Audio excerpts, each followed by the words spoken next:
Ooh, it's about that time, y'all. It's about that time. I'm so happy to be home. I missed you guys.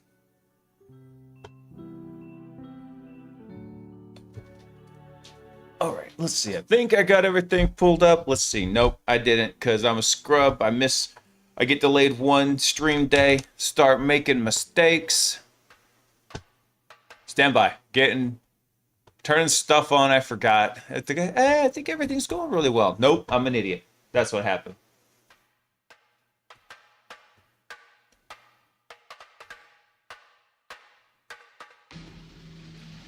Let's see.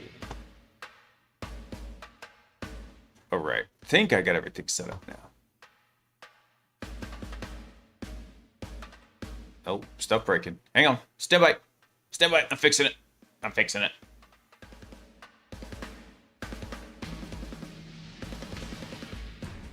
Close that. Close that. Close that. Okay. There we go. All right. Now everything's good. Where's the button? I forget where the button is. There we go. What's up, everybody? Stand by. Man, I am freaking exhausted, but you know what? Sock is amazing. She let me go get like a 2-hour nap before the stream. And I'm just so happy to be home. Missed you guys last night, but the work trip was really good. We had a lot of positive feedback from the training course we were giving, and it was a great time. It was. I mean, it is as great as traveling from work can be, right? Everything went really smooth. The material really hit. The students were engaged and asking questions and absorbing it.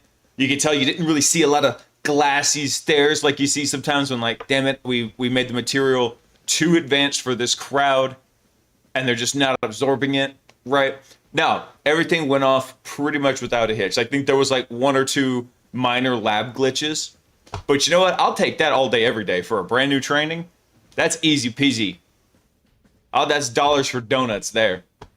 So I'm so happy to be back home. However, it was really cool though. I only got a little bit of time. I got to meet up with Paperclip because he lives in Charlotte. We hung out, having a good time, good visit there. Didn't get to hang out for very long because I had mandatory fun stuff to do, but it was still really good. And then I had to get up so damn early to get back home because my flight left at like 5:45 in the morning, East Coast time. So according to my internal clock, that's 4:45 in the morning, which meant I had to get up at like 3:50 to get ready, go down, meet the car, get to the airport, stuff like that.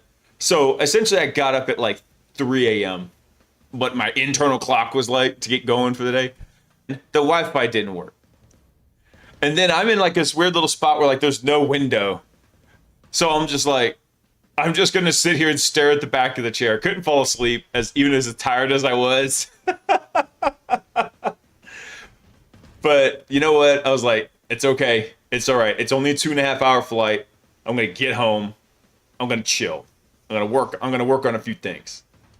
So I'm very much happy to be back home. Got home. The kids were super excited to see me. It was great. So, yeah, had a lot of fun time. Let me see. What else happened over there? Let's see. traveling there, pretty uneventful. The class went great. Like I talked about that. Coming back home sucked. 3 out of 7 experience. Do not recommend. At least, and the 3 points came from the bare minimum of success was what happened. We had a safe takeoff and a safe flight and a safe landing. That's how they got the 3.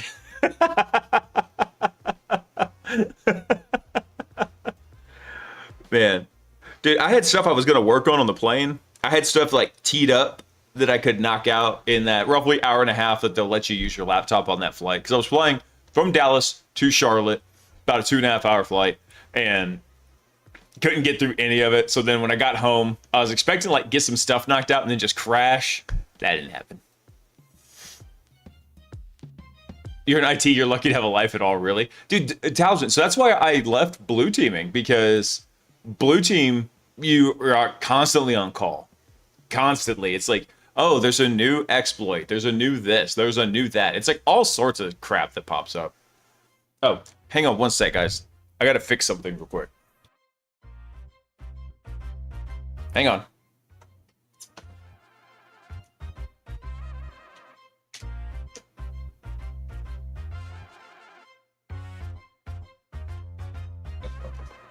All right.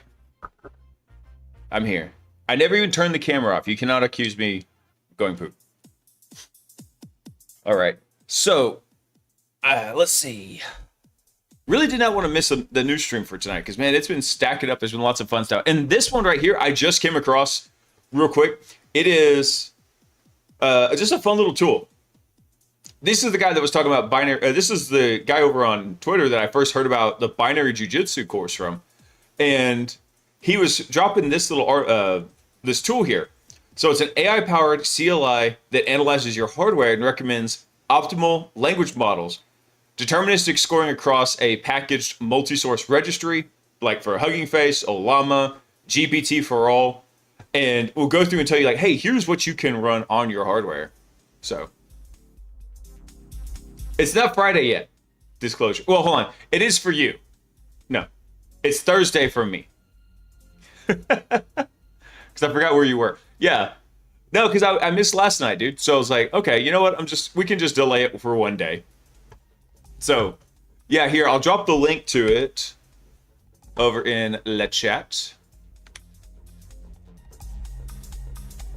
Let's see. Just got a call to an audition for a possible TV show episode to be cast around boot camp experiences. Oh, neat, dude. That's pretty cool. We got the Jocko. Yes, we do.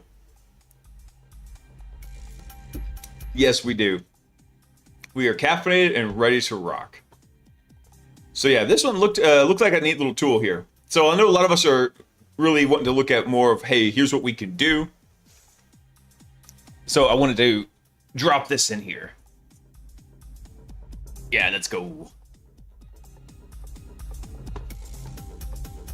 We don't have the Jocko sponsorship yet, but we've got the Jocko. That's right.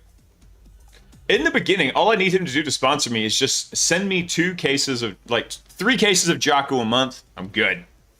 I'm good.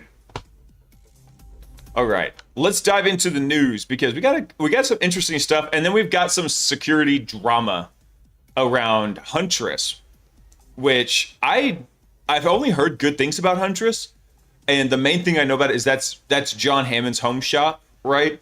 But we've seen good stuff that we've read some of their research on the stream before, but there's a little bit of drama bear happening over there. Did you cover the scattered spider attack on the TFL? I think actually let's see. Do we have that one queued up?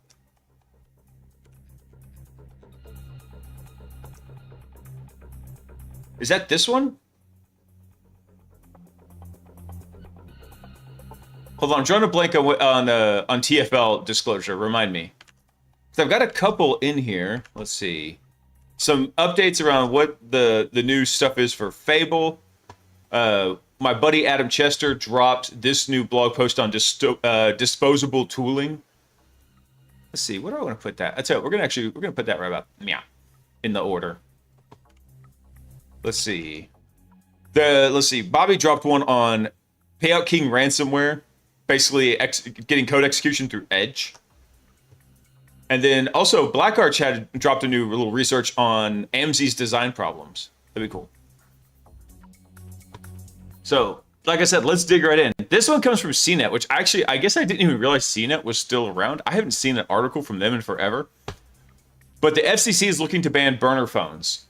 So proposed rules would require every mobile customer to provide a government ID, and experts warn the move could effectively end anonymous phone services in the US. So the FCC is poised to begin forcing the country's telecom companies to collect names, addresses, and government ID numbers for every cell phone customer. If adopted, a likely outcome, given the FCC's current Republican majority who support it, the rules would effectively outlaw burner phone devices that aren't specifically tied to an identity data, allowing the privacy-minded to maintain their anonymity. So the proposed KYC, it's a proposed KYC requirement, and the FCC is framing it in a way to stop robocalls and scammers. So anyone with a phone can tell you the problem's very real. U.S. customers receive an average of 10 unwanted calls every week, a number that's grown and compounded 60% rate every year since 2023. I mean, it doesn't bother me so much because my phone auto-filters them for me, so that's nice. That's going to increase soft phone use.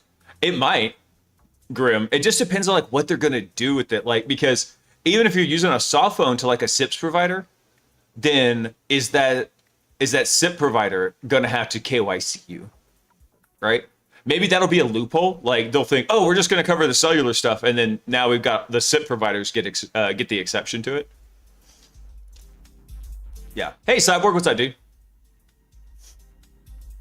The rules of unintended consequences. That's right. Let's see, what else we got here? Privacy experts, of course, they warn against it. It punishes those who use burner phones, including journalists or travelers or whistleblowers and domestic abuse survivors. And collecting all the data is horrible for everyone's privacy. Dude, they were kind of already doing it, but this is from, who is this? Chao Jun Liu, Senior Legislative Associate at EFF. And you, let's see, you have to ask, do you trust the government to have that information at the current moment in time? Well, there's a stipulation there. The government's not holding this data. They're requiring that the providers have the data and make it available upon request. That's what they're doing. Oh, so the attack was back in September. There was an update to the case the last couple of days. Oh, okay, I hadn't heard about it. Disclosure. I don't even trust the EFF. The EFF is making good moves, but also they're shooting themselves publicity-wise in the foot a lot.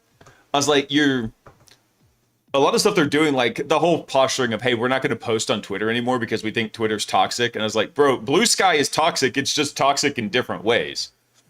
So they're kind of alienating themselves also from like their core audience. Maybe more like self-reinforcing echo chamber. You know, it kind of happens. Hey, Hats, what's up, dude?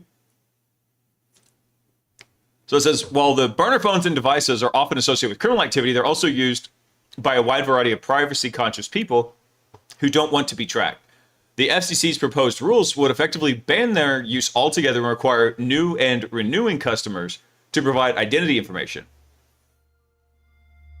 Let's see. Can telecoms be trusted with your data? No, not really. They've all been breached too. FCC did not respond to CNET. I don't blame them. I was like, CNET, are they still around? Let's see. You can also submit your comment to it through the FCC's portal. It's proceeding 17-59. Report filing would be a comment.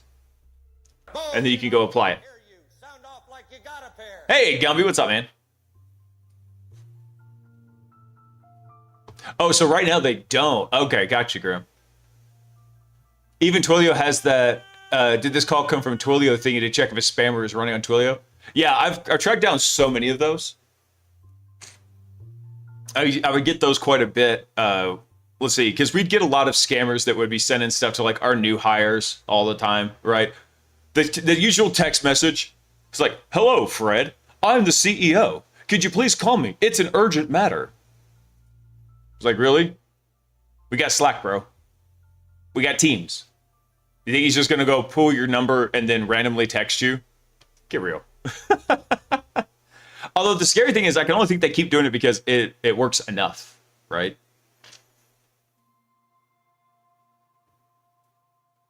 Let's see. So the current state of things is phone access. Users can purchase and use burner phones for anonymity. Proposed rule would effectively outlaw burner phones by requiring ID for new and renewing customers. Current status is minimal or optional data collection from the providers. The new FCC rule would mandate collection of the name, physical address, and government ID. Let's see. Privacy impact, high. Now, this is what I find funny here. So this sounds like it came from EFF. I'm going to be real with you. Equity impact. So current state, accessible to most users, including those without standard IDs. And proposed FCC rule. Risk disconnecting marginalized groups, including those without driver's license or undocumented immigrants. I'm like, dude, you already have to have an ID to do everything else. I was like, don't use the ideas like, don't use the soft narcissism that these people aren't smart enough to go get ID. That's a bullshit argument, and it just makes your overall stance look weaker. Okay. Anyway, I think the biggest headline here is, though the second biggest one is that CNET's still in business. I didn't know that. Check Discord. All right, hang on.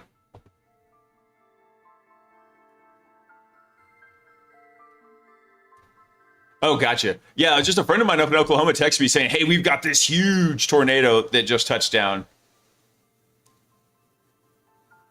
I wonder why that didn't play, Fact. What's up, man?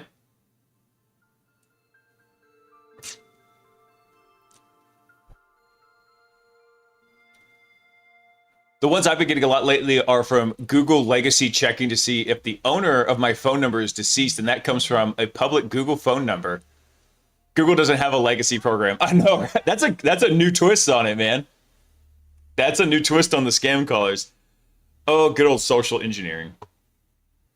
All right, let's see. Also, by the way, LastPass confirmed they had a data breach in the Clue supply chain attack. Let's see. LastPass announced that hackers accessed support cases containing customer data from its Salesforce environment. It's always Salesforce, bro. It's always Salesforce.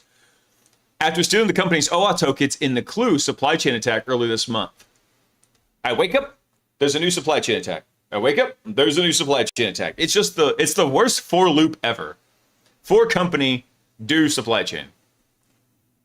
All right, Grip, dude, thanks for stopping by, man. You have a great night, brother. Oh, that big tornado in Oklahoma was up near the Panhandle? Oh, gotcha. If it isn't Salesforce, it's probably DNS. Yeah, exactly. It's always Salesforce and it's always DNS. Let's see. So what did they say on this? They said on June 12th, LastPass was made aware of an incident that occurred at Clue, a third-party market intelligence platform utilized by our go-to-market teams, which integrates with our Salesforce and Gong systems. So we immediately launched an investigation and learned that as part of the incident, an unauthorized actor was able to obtain OAuth tokens Clue held for many of its customers, including LastPass. Oh, that's right. Yeah, I forgot how this one worked. So they didn't compromise LastPass, they compromised Clue, and then inside Clue, they had an OAuth token to LastPass's environment. So the threat actor then used these credentials to access the LastPass customer data within the Salesforce environment. And the investigation into the incident didn't reveal any evidence that the attackers accessed Gong-related data. I don't know what Gong is in this scenario. I'm assuming it's another data collection platform. It's always a data collection platform. They say Gong data typically includes customer calls and emails. So according to LastPass, the following data got exposed. Names, phone numbers, emails, physical addresses, support cases, and any sales or CRM-related data. Well, here's hoping the salespeople didn't put anything too bad in the CRM. It's not DNS, it's you. Well, yes, I am the DNS. I was trying to think of a funny follow-up to that, but dude, I'm tired. I'm wiped from traveling. I'm so happy to be back home. I got back home after a 2.5-hour flight at like 7:30 this morning. So I was up early. Hey, 44. Yeah, man, I was up in Charlotte, North Carolina yesterday or earlier this week, giving a training for some clients. And so it was a cool internal training. It went amazingly well. I'm so happy. Yeah, that's why over in Discord, this was labeled the Thursday night news stream. Because usually we do this on Wednesdays, but today's Thursday. Let's see. All right, so what else did these attackers get from them? Let's see. General recommendation is users be cautious about unsolicited communications. Yeah. The Clue supply chain attack was claimed by the Icarus extortion group who compromised the infrastructure of the AI-powered market intelligence platform and stole OAuth tokens connected to the customer's Salesforce environments. Icarus hackers gained access to Clue's infrastructure using compromised legacy credentials for an integration service. That gave them access to the OAuth tokens that connected Clue to the various third-party services. That's how that do. Let's see.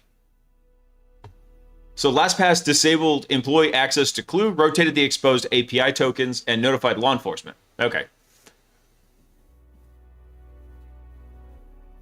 Yeah, just do exclamation point Discord. Dumas. Let's see. All right. Interesting one. This was one, actually, I had to have Sock read. And she's very sweet, but Sock does not really know computing. So I had to go explain a lot of it to her. And I know just enough about DNA from being married to her. So for those of y'all who don't know, Sock's background is actually in forensics with a specialization in genetics. So I was like, hey, go read this and let me know what you think. She's like, this doesn't make any sense. They're talking about this, this, and this. They're like, oh, okay, that's how these kind of exploits work. So we were trying to kind of like mesh the information together.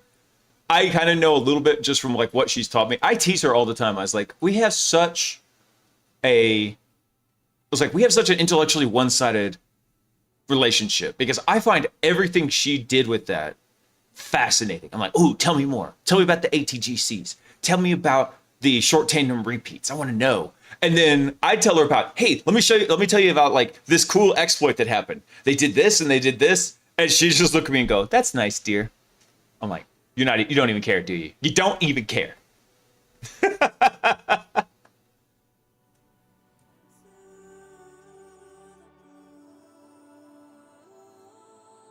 That's awesome about the new laptop, Gumby, but what happened to the old one? How did it break? All right, so let's check this one out. This one's titled Biohackers. They're not really biohackers, but I guess they can stretch the term in this case. Biohackers encoded malware in a strand of DNA. Researchers planted a working hacker exploit in a physical strand of DNA. Now, there's a lot of caveats to that. Wait till we cover it in the article here. So when biologists synthesize DNA, they take pain not to create or spread a dangerous stretch of genetic code that could be used to create a toxin or worsen infectious disease. But one group of biohackers has demonstrated how DNA can carry a less expected threat, one designed to infect not humans or animals, but computers. In new research they plan to present at the Usenix Security Conference, a group of researchers from the University of Washington has shown for the first time that it's possible to encode malicious software onto physical strands of DNA so that when gene sequencers analyze it, the resulting data becomes a program that corrupts gene sequencing software and takes control of the underlying computer. So while the attack is far from practical for any real spy or criminal, it's one that the researchers argue could become more likely over time as DNA sequencing becomes more commonplace, powerful, and performed by third-party services on sensitive computer systems. And perhaps more to the point for cybersecurity community, it also represents an impressive sci-fi feat of sheer hacker ingenuity. Not necessarily, I mean, don't get me wrong, the process of going and creating the malicious DNA strand, that's very impressive. But at the same time, it's still untrusted input, right? You still have to sanitize your input, especially if you're doing, inputs on DNA. You want to sanitize that. Although you can't really, because then you're going to destroy the DNA. Anyway, I'm going to go off on a tangent. I'm just going to cut myself off right there.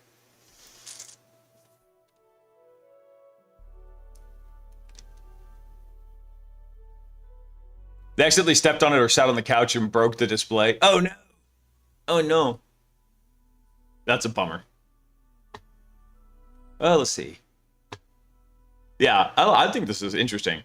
So they're quoted here saying, so we know if an adversary has control over the data a computer's processing, it can potentially take over that computer.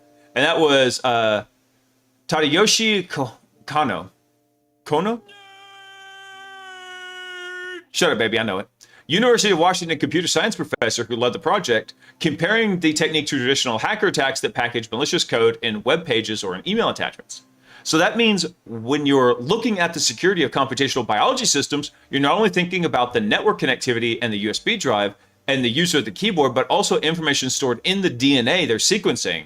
It's about considering a different class of threat. Now, this is actually pretty funny because from what I understand from the talking with SOC, these are very well-defined boundaries, right? If they had a buffer overflow, I want to see what kind of exploit they actually found here, because anything like a buffer exploit, I was like, why do you have a missized buffer in here? Because these are well-defined problems. Like, they know exactly like where the data should be fitting in there, especially for like human DNA. I'm not sure. I'm not Max, I got a free upgrade. Nice. Oh yeah, that's sponsored by Jocko. Yet. You can tell I'm tired because I crushed the Jocko a full 30 minutes before I usually do. All right, so for now, the threat, that threat remains more to the point of a Michael Crichton novel, one that should concern computational biologists. But as genetic sequencing is increasingly handled by centralized services, often run by university labs that own the expensive gene sequencing equipment. Oh, Robo crashed the buffer. You technically, he's like, there, I crashed the ad buffer. What's up, Robo? Happy Thursday, everybody. Dude, I'm so happy to be back home and be back on stream and chatting with y'all. I missed y'all last night. I said, it was a good night though. Charlotte was a nice little city. I was gonna say decent. No, it was a nice city. Had all the usual city issues to it, but it was cool. Got to eat at a couple of neat places. Had a fun time. Hey, Nullsec, what's up, dude? It was like that was like a 13 or 15-year-old laptop. Dude, I still have the laptop that I got in 2012 when I transferred to TCU from like the 2-year university, right? That thing still runs great. It's great. Doing good. No, you're doing well. Superman does good. You gotta practice your English, son.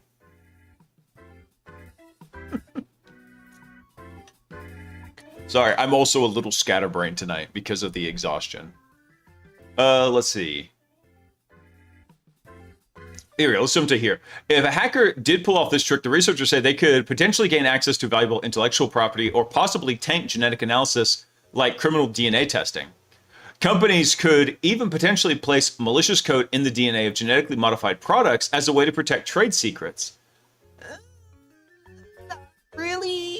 That's very, very, very niche.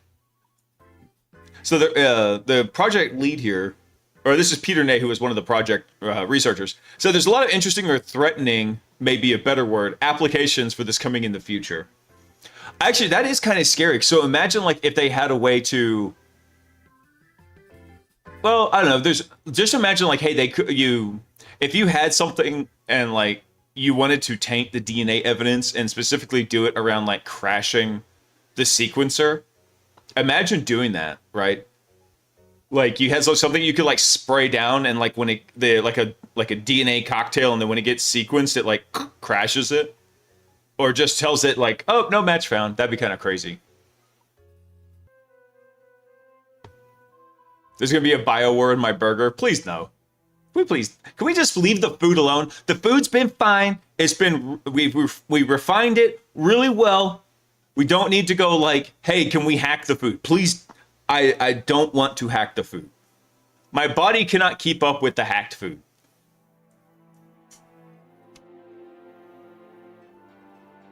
Oh, the new one's only got 8 gigs of RAM and a 256 gig SSD. Well, unless that SSD is soldered in there, you can probably swap that out. The 8 gigs of RAM might be a lot more tricky considering the current, the current RAM prices. I did finally find... tasty cancer cells, that's right.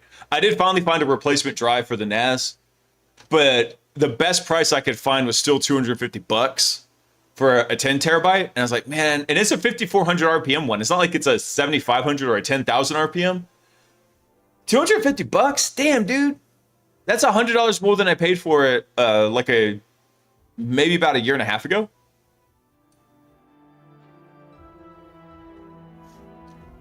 This seems like a previously unexplored surface because biological researchers are not accustomed to writing secure code routinely.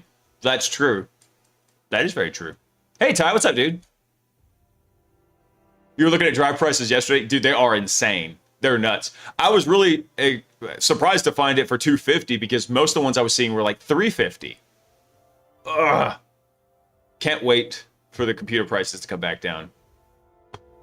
All right, so let me continue on with this one here. Let's see. So back to the article. Regardless of any practical reason for the research, however, the notion of building a computer attack, or known as an exploit, with nothing but the information stored in a strand of DNA represented an epic hacker challenge for the University of Washington. So the research started by writing a well-known exploit called a buffer overflow, designed to fill the space in a computer's memory meant for a certain piece of information. Yeah, I'm going to skip over that explanation. We know what that is. Encoding that attack into actual DNA proved harder than they first imagined. DNA sequencers work by mixing DNA with chemicals that bind differently to DNA's basic units of code. So the chemical bases for A, T, C, and G, and each emit a different color of light captured in a photo of the DNA molecules. So to speed up the processing, the images of millions of bases are split up into thousands of chunks and analyzed in parallel. What is this called? Sock has told me this so many times. I think that's where they break them down into those STRs, the short tandem repeats, and basically don't quote me on this. I think they use an enzyme that essentially goes into walks the DNA molecule, and every STR, like whatever those short tandem repeats are, kind of cuts it where they know it is. Yes, actually. Hey, perfect. Come here. So hold on. In the article here, they said, so to speed up processing, images of millions of bases are split up into thousands of chunks and analyzed in parallel. Is that they're talking about the STRs? No. It's massively parallel sequencing. They sequence a whole bunch of sequences all at once, and they actually did a way so they can label them so that you can actually do it all in one reaction, and you can still sequence a whole bunch of different sequences all at once. STRs is we're just making copies of sections of DNA that are repeats, and we're counting the number of repeats. Okay, yeah. All right. So this, they're actually looking at the actual base sequences. Okay. Gotcha.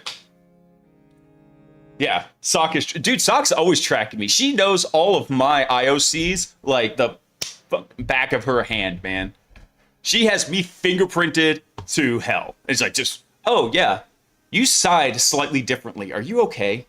It's like, you used a minor tone inflection difference when you said that.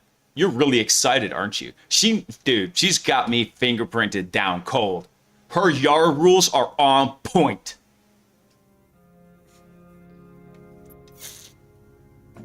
And she's super smart. So, I mean, it's like, she's awesome.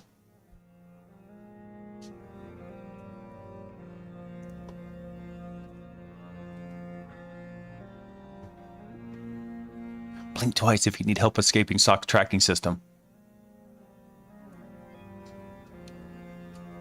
Hold on, here. Let me do something. Do this.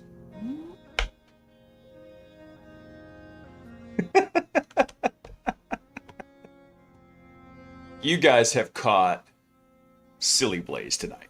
All right. So, essentially, yeah, so what they're doing,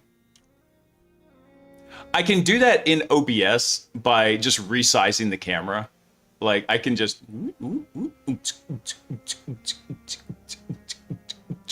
I can do that. And then OBS is actually really handy. I can just Control Z to set it back. Sorry you had to get up so early. It was just the only way to... I was going to get back super early, Ty, or I was going to get back super late. I chose super early. The kids were missing me. From their reaction, you thought I'd been gone for like a month, man. We like having you home. I was happy to be home.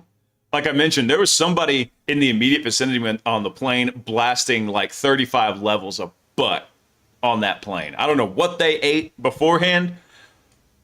Ooh, that was almost a war crime. Be there in a few hours. Awesome, dude. Let me know. All right. Sorry, I'm getting massively sidetracked here. All right, so when the researchers sent their carefully crafted attack to the DNA synthesis service for integrated DNA technologies in the forms of ATC and Gs, they found that DNA has other physical restrictions to it.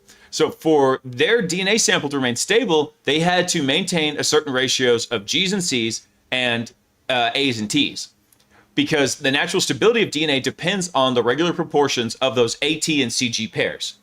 And while a buffer overflow often involves using the same strings of data repeatedly. So doing so in this case caused the DNA strand to fold in on itself.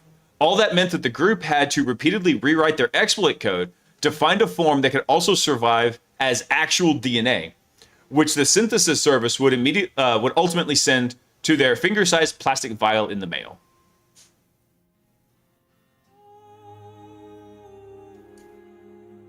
Oh, gotcha, Gumby. I'm not braining well, Gumby. The jokes might fly over my head tonight.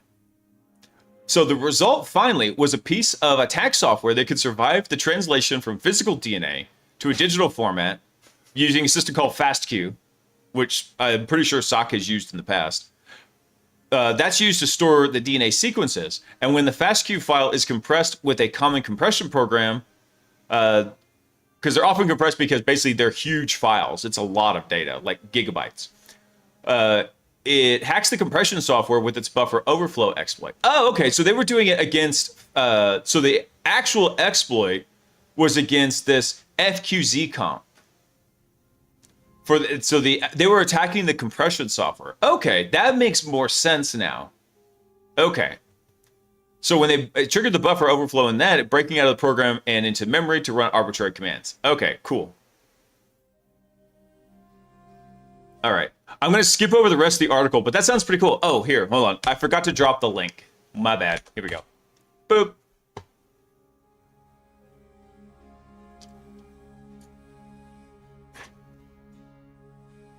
Yes, she is the mother of my children. She knows me so well. And it's really funny because Agent Zero is so much like her, and Honey Badger is so much like me. We were joking that we're a little bit like oil and water. We don't mix very well. It's like we've got one clone of her, and we've got one little clone of me. All right, what else we got here?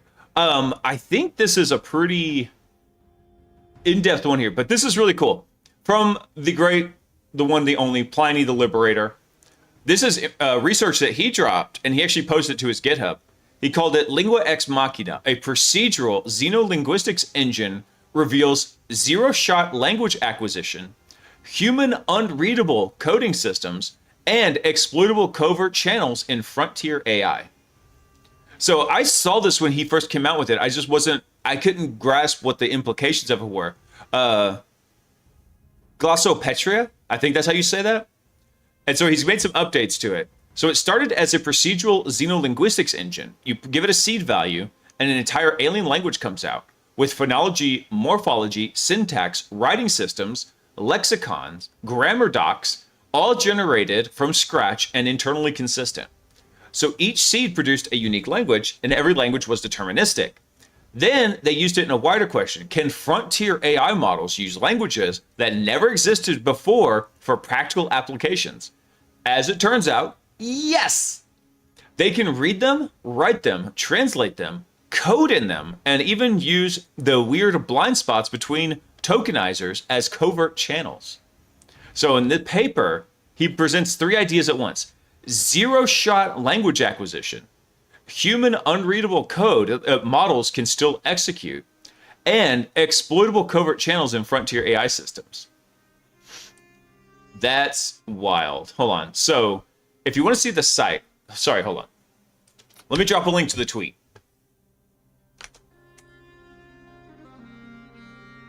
Here, and then let's go take a look at it. So we looked at this a while ago. He released this, I forget when.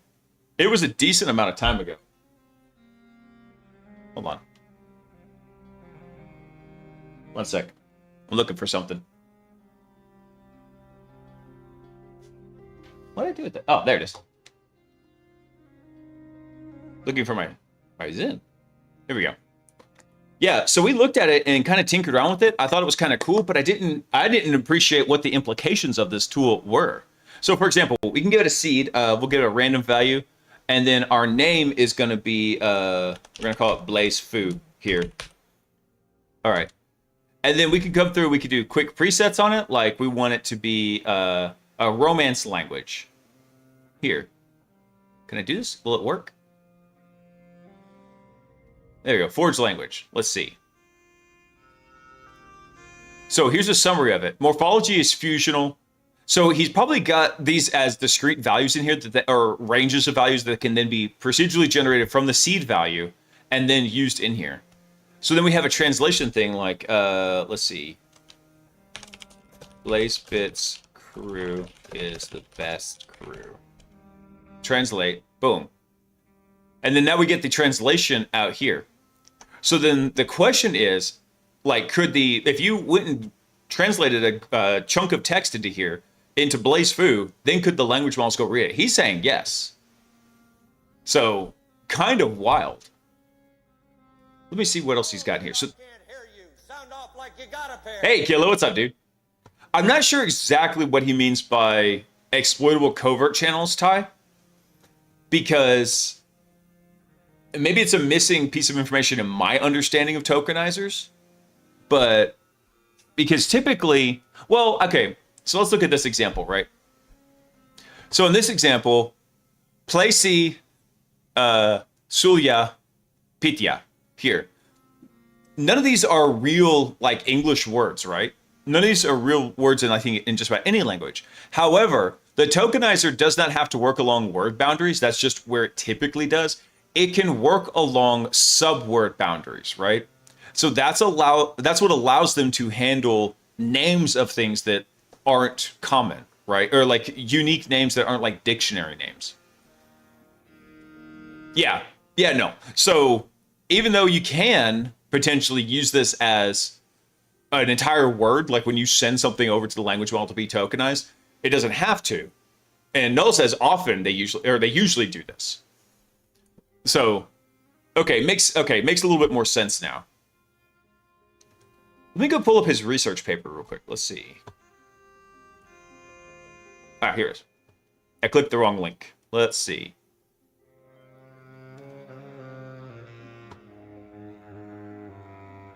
I just want to see where he talks about covert channels. Here we go. All right. So we construct 3 classes of covert channels, each exploiting a different mechanism. So tabbed character channel, Unicode tag characters are invisible format control in code points originally specified for language tagging. And so we mapped ASCII printable characters to tag space equivalents and embedded a JSON encoded payload as invisible tag characters appended to a natural language covert message.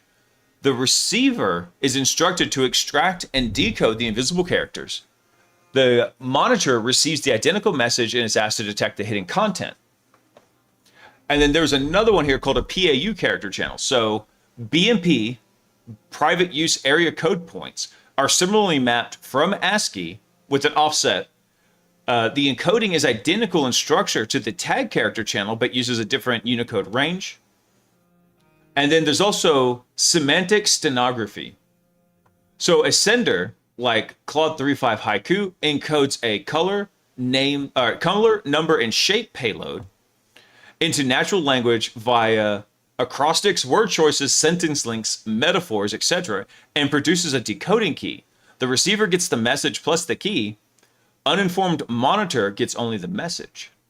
So this channel exploits no tokenizer artifacts. All characters are visible. The receiver and the monitor barrier is understanding, not access. Okay, so that's what he's talking about. Those covert channels is like a lot. The first 2 are like abusing the Unicode stuff in here. So yeah, really, really cool stuff. I will see about, this is a long research paper and there's a lot to grok in here. The lore that I have been presented with is that Pliny's actual like real life specialty was in linguistics. I don't know how true that is, but it would certainly track. Or either that or Pliny has taught themselves linguistics. I'm not even sure. But I will try to see if I can find a way to present this. Maybe I'll do this as like a long-term YouTube video. But as you can see, There's a lot of data in here. He went really deep on it. So, very cool. Unfortunately, it's too big to cover on the stream. I would really like to. Let me see if I can, hold on. Let me look at one other thing real quick. Tokenizer survival landscape, covert channels results, primary channel experiments. I want to see like where he talks about the language acquisition. If he does talk about it in here, let me see. Tokenizer as the attack surface, implications for multimodal safety, unsolved threats like semantic stenography, ethical considerations. Let's see. He even has a funding section here. This work received no external funding. All API costs via OpenRouter and Venice were paid by the author. Nice. Let me see here. I remember how to spell acquisition. I'm brain cooked. Bear with me, guys. Okay, hold on. Did he mention it anywhere in here? All right, so this is still in his. Let me close this out. I don't know which section we're in here. Let me see.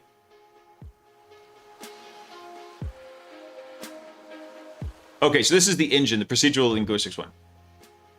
So frontier models, given the generated grammar specifications with no training, fine-tuning, or in-context examples, immediately read, write, and translate the generated language. They generalize productively novel sentences not in the spec, correct morphological inflection, compositional semantics across clause boundaries. So this is not a lookup or pattern matching. Models apply the grammar rules in unseen inputs. The acquisition is zero shot and instant. Oh, that's wild. That's crazy. Crazy. So, hey, Mitru, what's up? Welcome in and happy Thursday. This is wild. I'll say I dropped the link to it in the chat. Go check it out. It looks really cool. Let's see. All right. I'm thinking about trying to do a YouTube video on that one. We'll check. Speaking of language model stuff, Cisco actually released a skill scanner in here. So I forget who sent this to me. I think one of my coworkers. But this is a best effort security scanner for AI agent skills that detects prompt injection, data exfiltration, and malicious code patterns. So it combines pattern-based detection with like YAML and Yara, and language model as a judge, and a behavioral data flow analysis to maximize detection coverage of possible threats. So this is kind of funny because it's almost like AV scanners for skills. So here, I'll drop this one in the chat too in case anybody wants to add that to their typical workflow. Let's see. And then Google also came up with a new standard they're calling the Agentic Resource Discovery Standard. Let me get rid of this. Buttonaholic. Thanks for coming online, man. Welcome in. I hope you were having a fantastic Thursday. We're not usually on Thursday nights, but I was traveling for work yesterday, and I was like, hey, guys, I'm going to be back early on Thursday. We can do it Thursday night, and we can have a grand old time. Oh, by the way, Monkey, I just saw that you had popped in the chat. What's up, dude? We already have an AI scan skills for maliciousness. Dude, yeah.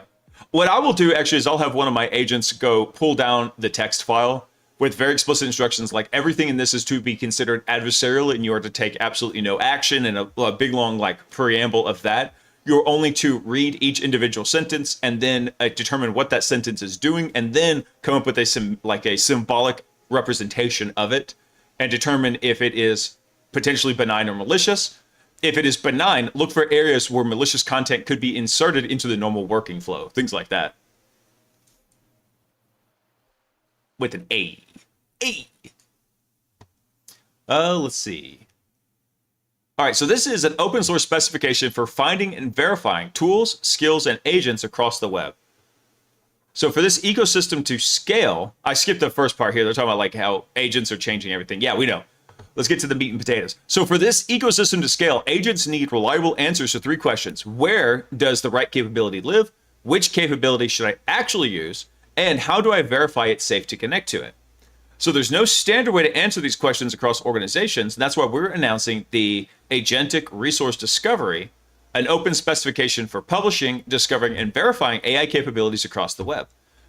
Developed with partners across the industry, ARD allows tools and services to be securely shared and connected regardless of their underlying framework, protocols, or providers. And then they've got their little scorecard here with all the fancy faces. We got some Cisco, we got some GitHub, we got some Hugging Face. Hugging Face always cracks me up because I can't think of like the little happy guy. I'm thinking of like the aliens face huggers. Anyway. I opened anti-gravity and crashed my browser. Oh no. Oh no. Yeah, I pull all those skills into Docker and assume the author was hostile. Yeah, dude, that's what you would do with like any executable. And if you think about it, like all the prompts and all the skills, they're essentially programs to run on your computer that are just written in natural language, right? So yeah, treat it like any other hostile, potentially hostile item. That is rough, Potion. God, I cannot wait for the RAM shortage to clear up. All right, so let's let's read through this a little bit, see what they're kind of considering here. So consider an operations agent investigating a live production incident. So to resolve the issue, it might need to query observability systems, search engineering documents, review deployment history, open support tickets, and maybe even consult specialized troubleshooting agents. So while many platforms already feature custom registries to manage these capabilities, they remain fragmented and siloed within specific ecosystems. This lack of interoperability prevents agents from easily communicating across different tools. What's missing is a standard way for agents to discover capabilities across organizational boundaries and establish trust in what they find. I don't know how I feel about this already. So ARD is that layer. It standardizes how capabilities are published under an organization's own domain name and indexed across federated registries. Bro, they're making Docker Hub for skills, basically. This enables any agent to dynamically find the right resources for the job. I just got done talking about this and why this is a problem in the training I gave yesterday. Wait, was it yesterday? Yeah, because I was teaching the section for that yesterday. We were talking about, you've got something called the lethal trifecta. Here, hang on, let me clear this out real quick. So you have this idea for your agents of the lethal trifecta, right? So the first thing is, here, it's like, do the agents have access to like private data, right? If they've got access to to private data, something that's not public or for general dissemination. The second thing here was, what was it? Crap, I'm drawing a blank even. I'm so tired. Hold on. Let's see. Lethal trifecta diagram. Hold on. I'm blanking on the second one. Untrusted content, that's it. So can they read content from an untrusted source? So this would be like indirect prompt injection, right? So can they get something from like an email? Or can they even do like maybe a GitHub PR, right? Something where the inputs are coming unsanitized. And then the third thing is, does it have exfil capacity, right? Does it have tools where it could send data out? If you kill any one of these three, it doesn't matter. If they don't have access to untrusted content, they can't be solicited to exfil some data. If they don't have access to untrusted data, then but they have access to content like this, but they can exfil. They can only exfil what they know about that's already publicly available. If they don't have access to exfil, they can read data and they could read untrusted content, but then they can't get the content out of the network. So the whole net effect is no data leaving the environment. No data out. That's the main thing happening here. And now I've got freaking Google here just like, yeah, let's throw that out the window. They took our data. They took our jobs. They took our data. Damn it, monkey.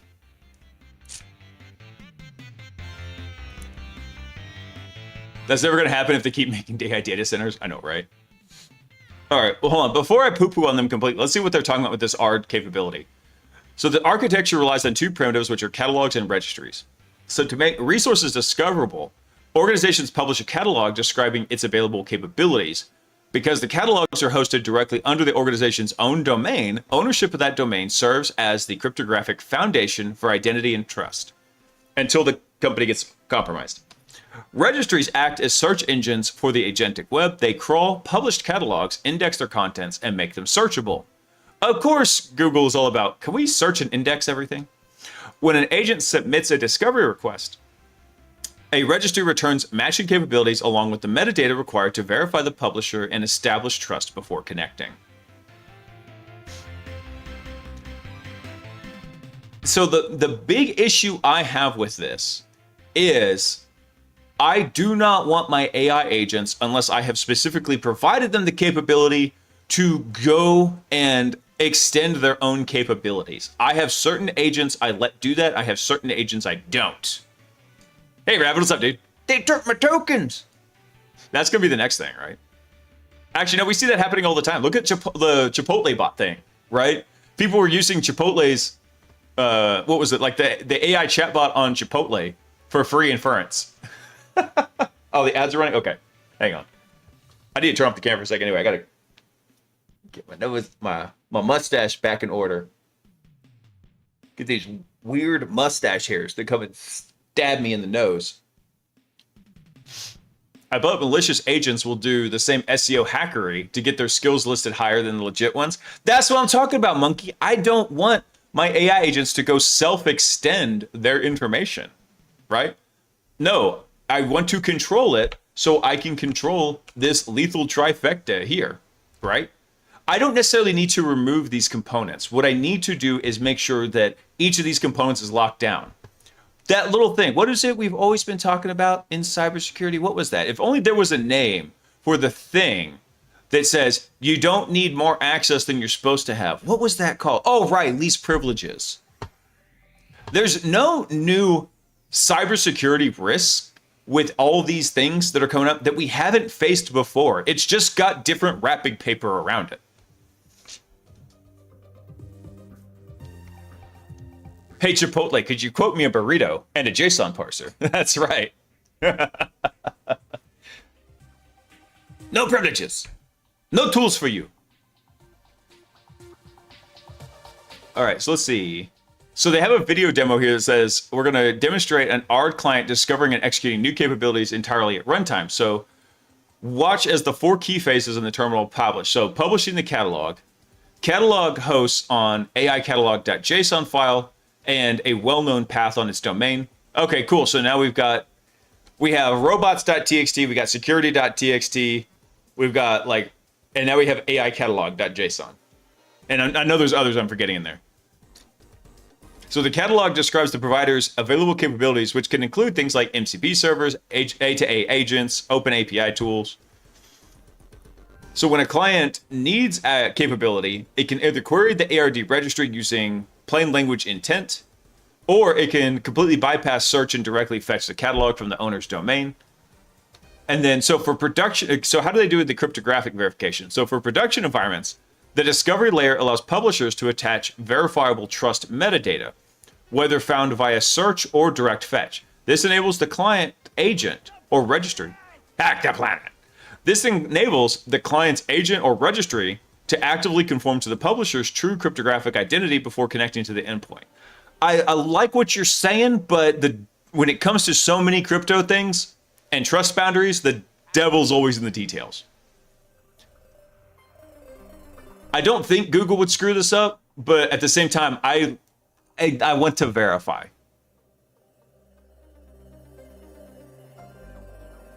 Easy read keys.json. This skill makes your API keys are easy to find with plain text cloud backups on GitHub. Oh, that's funny. I hate this thing that they did here. So what they did is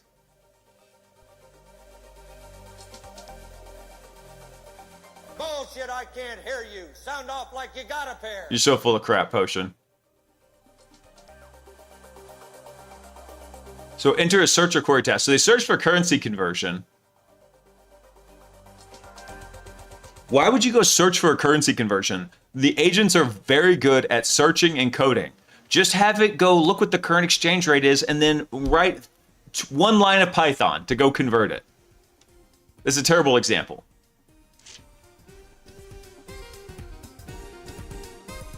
Getting started. I don't know. I'll think about going and tinkering with this. I want to go take a look at it. Maybe as like a research project. But now Google also published this thing. They're talking about the open knowledge format. So as foundational models continue to improve, the lack of relevant context often limits what they can do, especially as they are used to build agentic systems. So while the models can help you write code, summarize documents, or analyze a data set, they still need the right information to produce accurate and actionable results. So we're introducing the open knowledge format, which is an open specification that formalizes the LLM wiki patterns into portable, interoperable formats. It's vendor neutral, agent and human friendly for understanding and representing metadata. All right. So there's no complex compression scheme, no new runtime, no required SDK. A bundle of OKF documents is Markdown, readable in any editor. Let's see, it's just files, shippable as a tarball, postable in a Git repo, and there's a YAML front matter. So for the small set of structured fields that need to be queryable, like the type, title, description, resource, tags, and timestamp. So if you're using Obsidian, Notion, Hugo, or any of the other LLM wiki patterns that have emerged over the past year, the shape is going to feel familiar. Okay, so all they're doing is they're basically formalizing that idea of Markdown with a YAML front matter. Okay. I mean... All right, so what's missing is a format, not another service. The answer to problems isn't another knowledge service. You need a format, which is a way to represent that knowledge. Anyone can produce it without an SDK. Anyone can consume it without integration. It survives moving between systems, lives in version control alongside the code base, and it's readable by humans and parsable by agents the same way.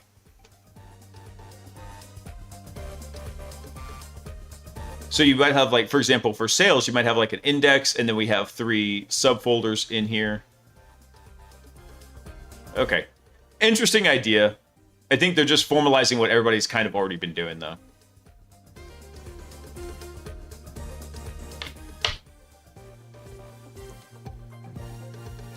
You know, I can see the marker up in OBS, and I know exactly like when the audio is coming through and when it's not. I see your lips moving, but all I hear is blah, blah, blah, blah, blah. That's normal.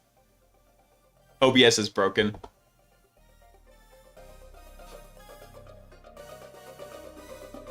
You know, I keep a stream monitor up over here too, and all I have to do is just come over here and unmute tab, and then I can exactly see what's going on, right? You guys think you're so slick.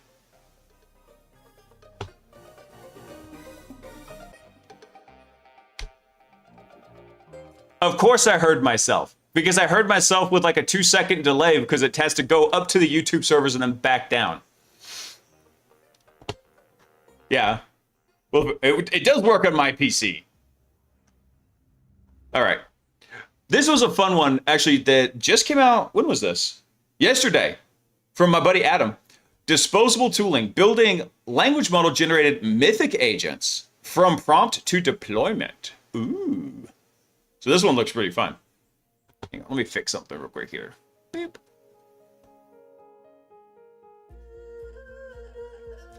Let's see. So let's look at this one. An area I've been very interested in exploring over the past several months is the generation of what I've been calling disposable tooling. So with the development space now discovering the reduced cost of writing code, the idea is also to explore how offensive tooling can be brought closer to the paradigm of that appears when cloud infrastructure era popularized the phrase, treat services as cattle and not pets. So in this post, Adam's going to walk through each major milestone that's been taken in his quest to explore this objective by building language model generated mythic agents from prompt to deployment, starting at the beginning, and I'll show what worked, what didn't, and where the space is likely going next. And I love this where he said Appfell died so Mythic could live. So for anybody who doesn't know, Appfell was the original, well, he explains it here. One of the core principles of Mythic since the evolution of Appfell in 2020 was to decouple agent development from the underlying C2 architecture. At the time, many knew that app fell as the C2 framework for Mac OS engagements. So the idea of taking that framework and distilling it down into one component of a larger framework was a radical deviation from the norm. And this has gotten to be one of the core reasons for Mythic's success. Many red teams are building private agents which integrate into Mythic's ecosystem. This meant that when large language models became proficient in generating code with little supervision, it was the obvious place to start when I wanted to experiment with generating new Mythic agents. So the aim I set myself was simple. Could I one-shot a new agent from initial prompt to deployment? So in other words, no human in the loop between the initial spec and a tested, shippable agent ready for assessment use. So before we get ahead of ourselves, I wanted to document the development process that looks like when approaching a Mythic agent. And I realized most people haven't undertaken this yourself. So he got the nice little diagram of how basically everything works in the back end for Mythic in here. All these good things. If your initial reaction to this diagram is panic, you're not alone. After all, before Mythic, many of us were used to just augmenting monolithic C2 agents with extensibility they provided. So let's take a step back and understand what components are actually needed to make a Mythic agent. You need a Mythic RPC messages, because communication between all Mythic components takes place on a RabbitMQ message. A message is placed onto the message queue, and a Mythic component, like a script, an application, or the UI widget, has the chance to subscribe to messages or add new messages to a message queue. So this is a powerful concept as it facilitates the decoupling of components and what allows users to insert their own code in the Mythic pipeline. You also need a Docker image. So this is a standard Docker image deployed to the Mythic server. You'll typically be responsible for writing the Docker file, which is added to Mythic using the Mythic CLI. And when your Docker file is deployed to the Mythic server and built, it provides a controlled space for your server-side application to run, which is primarily responsible for handling all the Mythic RPC messages. That involves requests from Mythic to build a new agent, as well as RPC messages being passed, facilitating communications between the operator, such as tasking the agents to execute a specific command or handling incoming tasking. To think of it another way, this image is the boundary of what we're responsible for when developing a simple Mythic agent, and we control everything inside. Now, that's not 100% true. This is the idealized way to go deploy an agent over some service into Mythic. This doesn't just apply to agents, this applies to the service. You actually can do remote Mythic connections because you can expose, RabbitMQ by default is exposed inside the internal to the server, right? But you can open the RabbitMQ service outside that box and then do remote connections over to it. So whenever I was developing a new tool recently, that's what I did. I had my Mythic server expose the RabbitMQ service in my lab machine. I'm connected to it through a VPN, and then I could go run my local copy of the code as I'm developing it, test it out, make sure it was good, and then once it was good, then I went to the Docker image side. I didn't technically have to go do the Docker image part. You can make it work without it. However, this is just the simplest way to go get those services over into Mythic.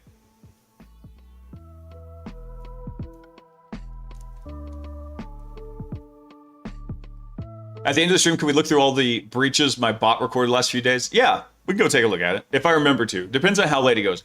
I'm not doing a late stream tonight, guys. I'm so tired. All right, so after the Docker image, the other thing we've got is the builder code. Usually in Python or Go, this application runs within that Docker image and it will receive RPC messages from Mythic to build new agent instances along with all the parameters provided from the operator, usually through the Mythic UI. And as we control the Docker image, other than receiving the RPC message, this actual step to build the agent is left completely up to us. But then we also have tasking handler code. Again, usually in Python or Go, these handlers are snippets of code which take the operator's C2 tasking commands provided in the UI, translate those into tasks that could be completed by your Mythic agent. Essentially, anytime you task an agent to run a command like ls or download, the handling of these commands is completed in that agent container. And the Mythic agent itself is the actual implant which gets executed on the target. It's constructed within the Docker image and built using the builder code. And many compile agents from source on each build request, but this certainly doesn't need to be the case. It's perfectly feasible to patch a precompiled binary and ship that instead. So you have complete control over the build process is what he's trying to emphasize here. This means to build a new agent from scratch with a language model, we need to consider not only the code which will be executed on the target, which is the Mythic agent, but also all the code which supports Mythic event handling too. And then he's got his obligatory disclaimer. So I feel the need to point out here that unfortunately there's no scientific rigor in this post. By that I mean throughout experimenting with the language models and automated development, I tweaked multiple things, including coding harnesses, Claude Code to open code, then back to Claude Code when Anthropic started to block subscription access. So he was hopping frameworks is what he was, coding harnesses.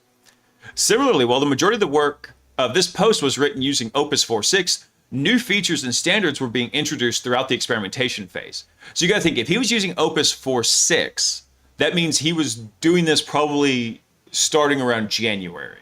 I think that's when Opus 4.6 released. Let's see. When was Opus 4.6 released? Okay, so Opus 4.6 was released in February. I was close. Dude, that feels like so long ago. That was only February, man. That was 4 months ago. Damn. That was not that long ago, bro. So what this means is that my end-to-end results may not have been possible when I first started experimenting with this topic, and the progression may be in part due to improvements in the coding harness. I think it's important to highlight any deviations up front, as we're dealing with black box of randomness the majority of the time. So he's basically talking about he's improved his logging telemetry like as he goes through and does this for next time. Yeah, always moving targets, Talisman. Always. Especially in this field, dude, where things change literally by the week. It's crazy. All right, so when first approaching this task, I've been around tech enough to know when to just ask first and engineer later. And so by that I mean many people like myself like to over-engineer a language model architecture with multiple agents and sub-agents and different message queuing systems. And then when it comes to actually using the newly created system, you realize that the most efficient thing you can do is to get out of the way and let the language model run in a sandbox with access to bash. So the first attempt at generating Mythic Agent was to throw in a prompt and see how far it could get. So he was using Claude Code as the harness and Open 4.6 as the model. I tried to prompt to request a very basic stage 0 implant. Basically, stage 0 meaning it's very minimal, it's expendable initial access implant. If it gets discovered, you don't really care about it. It could be, and then later you use that as your initial foothold and you replace it with a richer stage 1 capability that has like all your full feature set.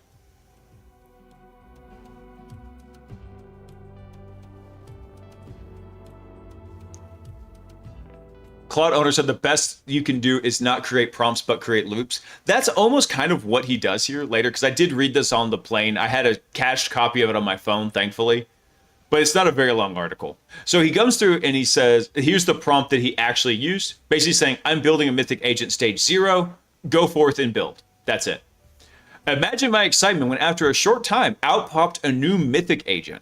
It looked perfect. The code was clean. The layout was cleaner. And then anything cleaner than he would have designed. Of course, the generated agent didn't actually work. It wasn't even close. And in fact, it was an absolute abomination. I love this. Kill me now. Kill me. Kill me. Adam always gets top marks for his blog post memes.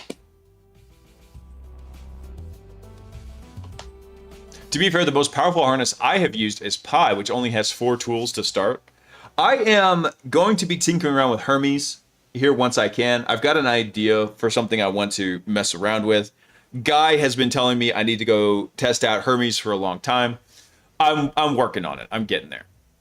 I'm concerned for that pepper. Kill me. I'm thinking like, what was that movie? Total Recall. Quaid, start the reactor, Quaid. So the agent code compiled and created Docker file was deployable to the Mythic server, but when attempting to run the Mythic agent build, there were a lot of issues, including missing packages in the Docker container, incorrect path references from within the Docker container, attempts to improve Mythic RPC methods that had, attempts to invoke Mythic RPC methods that had been hallucinated, and complete misunderstanding of the Mythic key exchange process. Yeah, Quato will find you.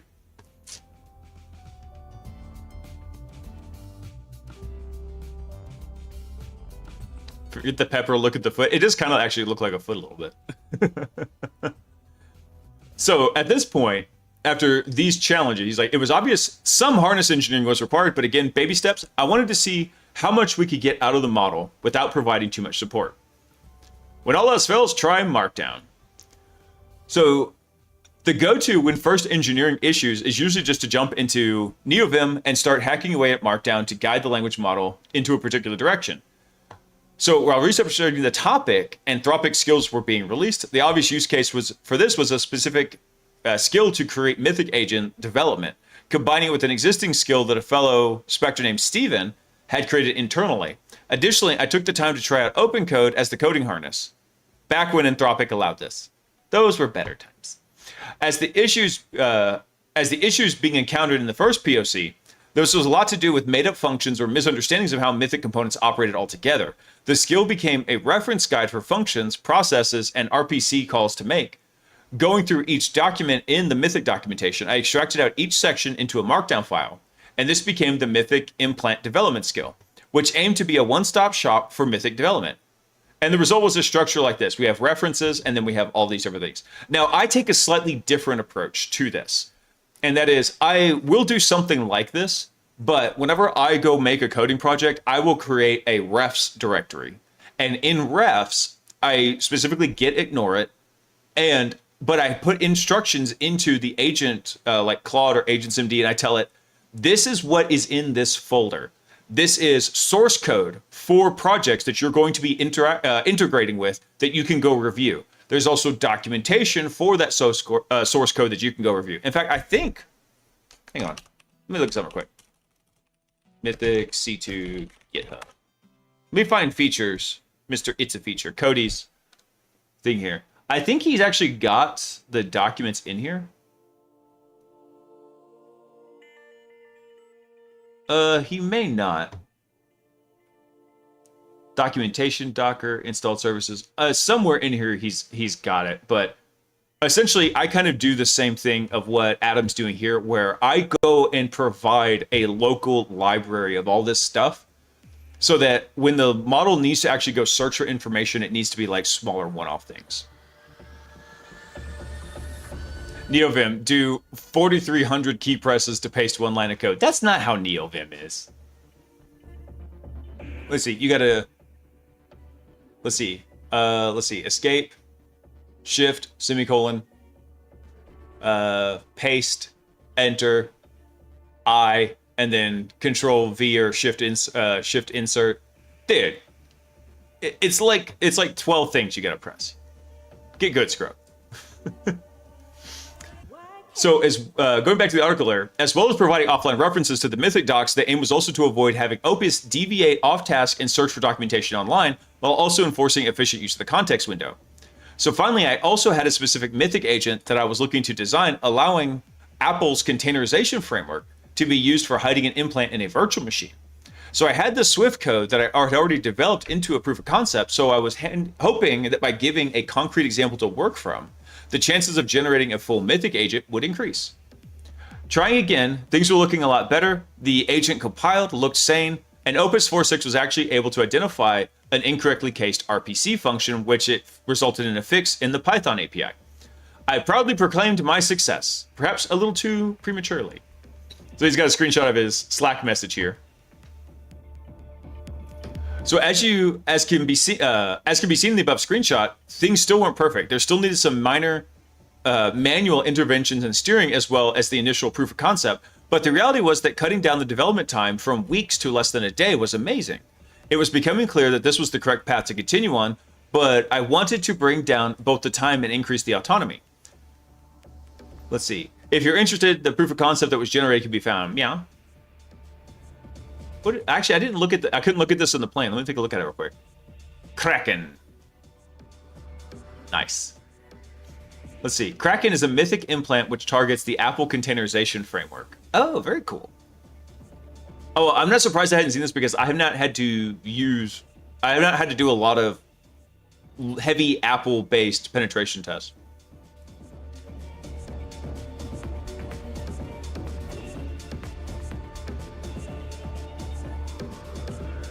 Let's see. Mag Mutual leaves 7.3 million records out to dry when Vault has no lock. Oh no. Oh no no no. That's bad. Yeah. By the way, guys, so Potion asked if he could.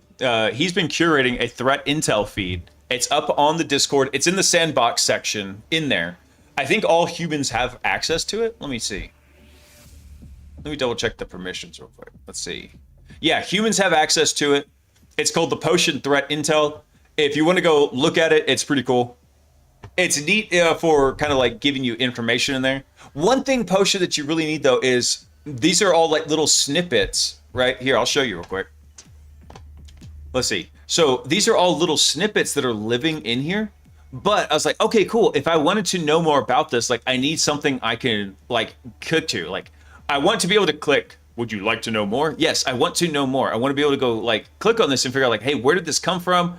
This is giving me information like who's the threat actor and when it was discovered, but then like nothing really beyond that. Yeah, dude, throw a link in there. That'd be awesome. Boop. Okay. Yeah. The desire to know more has intensified.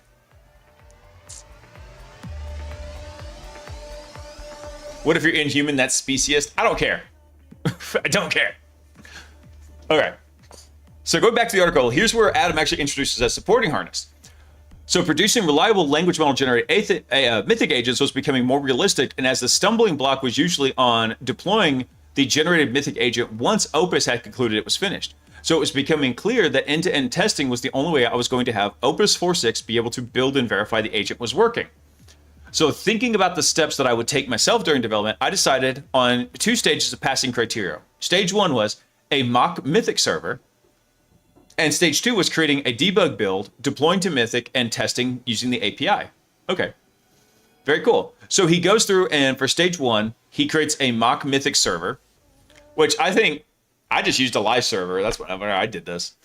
Let's see, for local development when attempting to diagnose issues, but as Cloud Code was working within a sandbox Linux container, there was a need for a test harness that could support. Oh, that's right, because he sandboxes his stuff.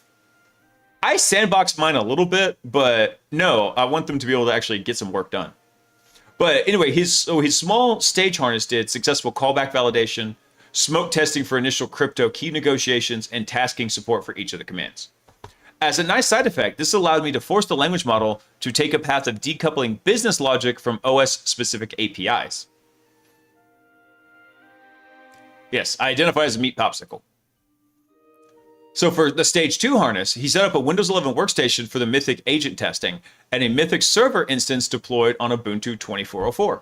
The agent was provided with credentials for Mythic, as well as provided SSH access to both the Windows and Linux servers. This meant that the language model could test the agent execution on a live Windows server, deployed its Docker container to the live Mythic server, and interact with any executed Mythic agents using the Mythic API.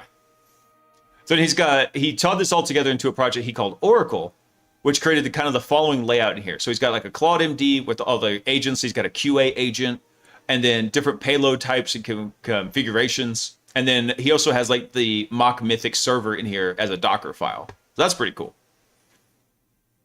And he details all. Well, you know what? I'm completely whiffed on dropping the article. I'm sorry, guys. Here, hang on. Let me clean this up. Hi, Peaches. Let me pin this one real quick. Let's see. Do you need to go outside? Go ask mommy. Why you bug me? Hey, hang on one second, guys. Let me go let Peaches out. I'll be right back.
right, I'm back. I'm back. I was not pooping. Peaches is pooping. Guess who's back? Back again. Blaise is back. Tell a friend. Guess who's back? Blaise is back. We gonna hack. Yes, we are.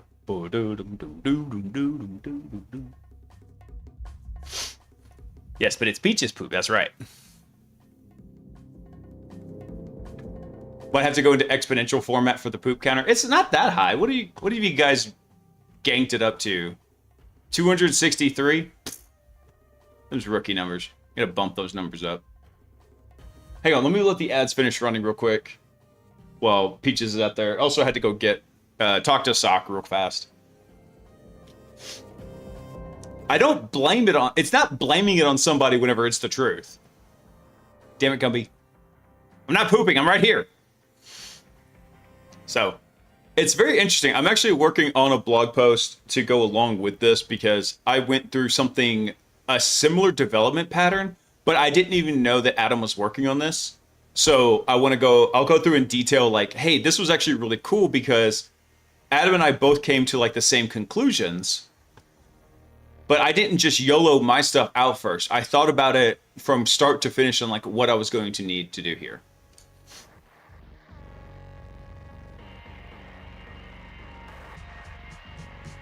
We need a little high privilege escalation because it feels so empty without a penetration. A little bit of buffer overflow for the nation because it feels so empty without a penetration. What the heck are you doing? All right, cool. Ads are done. So Adam does come through. I pinned the article for anybody who wants to go read the blog post more carefully, but he actually gives like what his actual MD files were in here. He posts them directly in. So he said, so going back to the article, initially I had high hopes for the framework. However, I noticed a few pain points when it came to Opus interacting with Mythic. Opus would frequently attempt to diagnose issues using Mythic's GraphQL API, getting stuck in loops, attempting to access data that didn't exist. So to help resolve this, I also introduced another small tool named Mythic CLI. And this tool was simply a CLI utility designed to allow Opus to interact cleanly with Mythic's interface during testing. The results were immediately more efficient. The speed with which development progressed meant that a day of development was now down to a few hours with no additional prompting or steering required. Nice. So despite this, other attempts to consistently recreate the initial example were a little too brittle. So he lists out a couple of common issues he had here. So during stage 2, an agent would be executed and crash at a later point in the tasking process, potentially due to errors or whatever. Opus 4.6 would use the Windows task list command upon initial execution of the agent to validate the Mythic agent started correctly. Language models have no built-in concept of elapsed time, so Opus would issue many tasking commands before realizing the agent had already crashed. That's the same thing that happened with me. I solved it in a different way. Opus 4.6 would often assume that something it had developed was confirmed to be working based on information in the current context window rather than actually validating. So one example would be to declare testing completed after only one smoke test, testing a few of the commands. Now the current, he's still using Opus 4.6, right? He's not using, this was back around February, March-ish, right before 4.8 came out. Watching Opus trying to debug failures that may occur from within the Docker container on the Mythic server was painful. Often Opus would flap around trying to access container logs, often gather stale data and patch running Docker containers without persisting the changes back to the Docker file. Yeah. Hey, Crumbs, what's up, dude?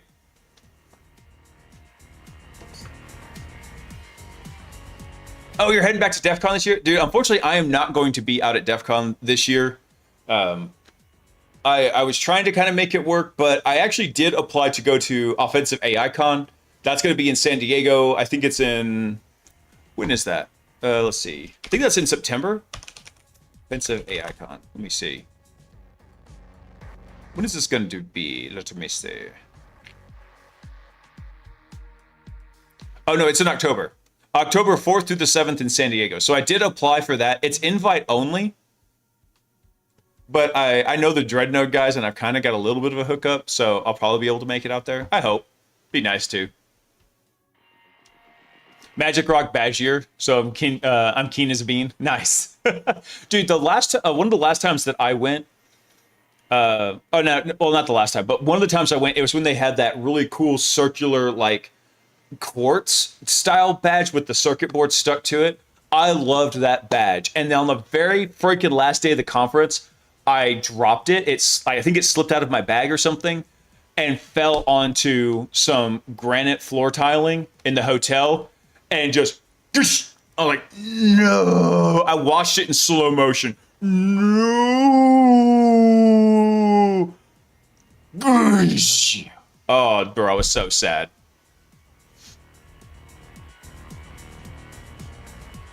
What do you mean by aspirations of getting a Blaise Bits autograph go away for DEF CON? I'm sorry, man. Yeah, no, unfortunately, I'm not heading out to DEF CON this year. So I do know that Tyler and the Hack Smarter crew are going to be out there. So if you go out to DEF CON, go invade there and tell them hack harder and smarter. I loved your autograph off the receipt last night. I knew it. I knew it. I was joking around with Rabbit since, like I said, he was there in the Charlotte area. So we were hanging out, and I was joking with him like, this is technically the first like Blaise Bits meetup, and we had one attendee. It's only uphill from here.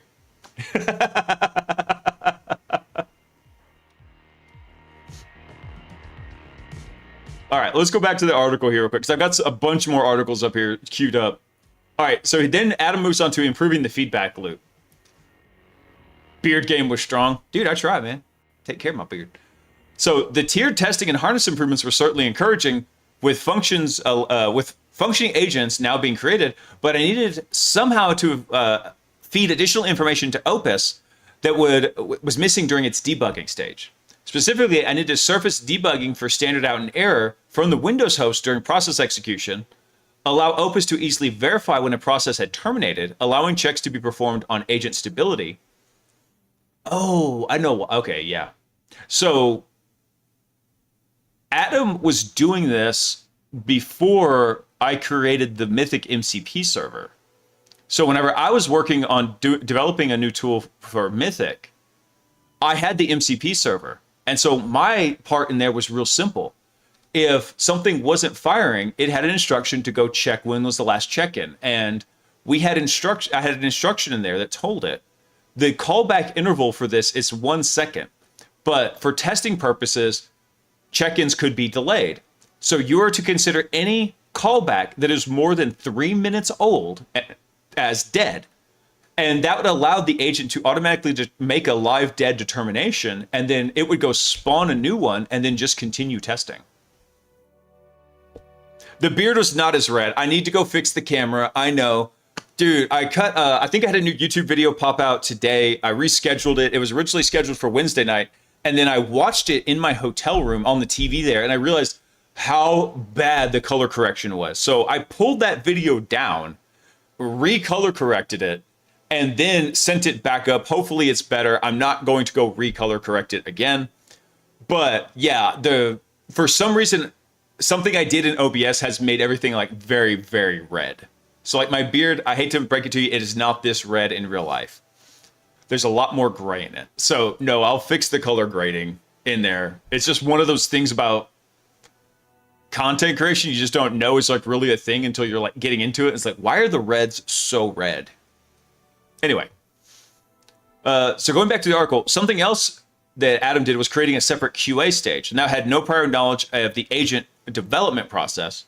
He also created a deployment wrapper around the Mythic server for starting and stopping and gathering logs from the Mythic agent containers. So using Opus 4.6, he crafted something he calls LabKit. The design was extremely simple. It's a Go client and server which would communicate over gRPC and support several commands for the execution of Mythic agents on Windows. Very cool. Now that's pretty awesome because I did this a completely different way when I was testing. I would go create agents on the test boxes and they would be tagged in a particular name in the description. Like, hey, this is a control one. You don't execute code on here. And then any new one that came in automatically got tagged as a worker node. So each callback was either labeled as a control node or a worker node in there, or a control agent or a worker agent. And they automatically defaulted to being named workers whenever they first spun up. I would go manually rename them to control agents in there. And so it used the agent to go launch these things and do the testing. So with the Mythic harness now, again, using Opus 4.6, I cobbled together Mythic D, which was a simple application designed to allow the deployment of Docker images and retrieve running container logs. And it created a corresponding skill that was added with documentation of the command, and SSH access was removed, forcing all interactions with the Mythic server via Mythic D.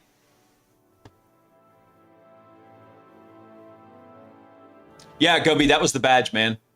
That was the badge. Here, Gumby found a picture of it. This is what it looked like. So this was the front of it here. And so it had this cool little circuit board. It was really neat. And then on the backside, you can see it was just like this clear, kind of like almost like quartz in here. That was DEF CON 27? Yeah. Oh man, I dropped that sucker and that tile floor was completely unforgiving to it. I still have it somewhere. So the board kind of held all the broken pieces together. And so I very carefully took it over to the concierge at the hotel. I was like, bro, I need some packing tape. He's like, what? I was like, yeah, not Scotch tape. I need like big, fat, clear packing tape. We very carefully flipped it over to keep all the pieces together. And he cut a piece of packing tape and smoothed it over it to hold it together. I've still got that broken badge somewhere here in the house. Where is that, man? It wasn't a baggie. It wasn't a bag over there by my workbench. I just don't know what happened to it. It's somewhere here, though. Oh, so sad. And it happened, like I said, on the very last day of the conference, too. I was like, before I could, like, securely get it into my bag and take it home. So sad. And essentially what happens is if you delete the fundamental pit.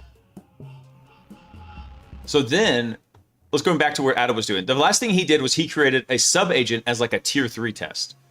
And the sub-agent was to basically be all QA focused. This forces the primary language model to produce a overview of how the newly processed agent should work, delegating the testing to a sub-agent with a clean context window.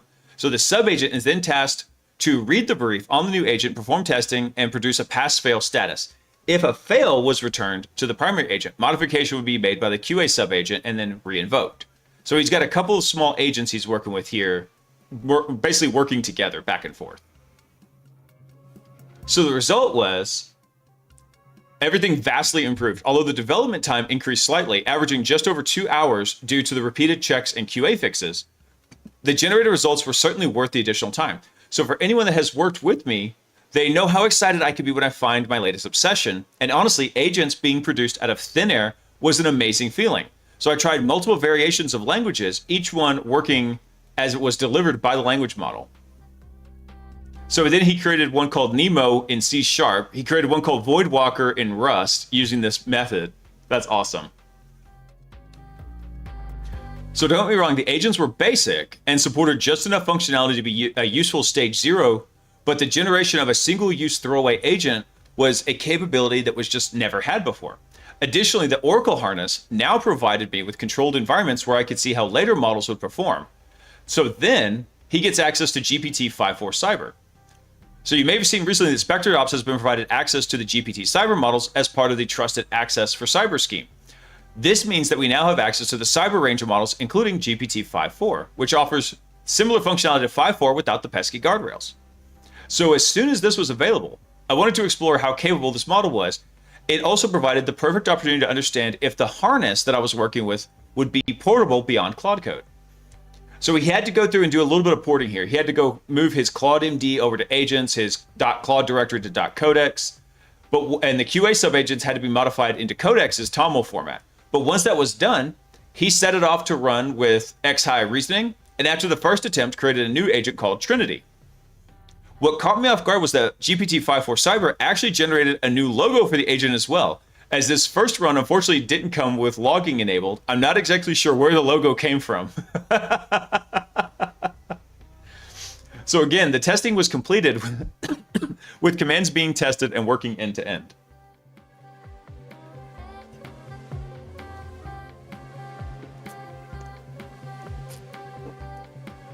All right.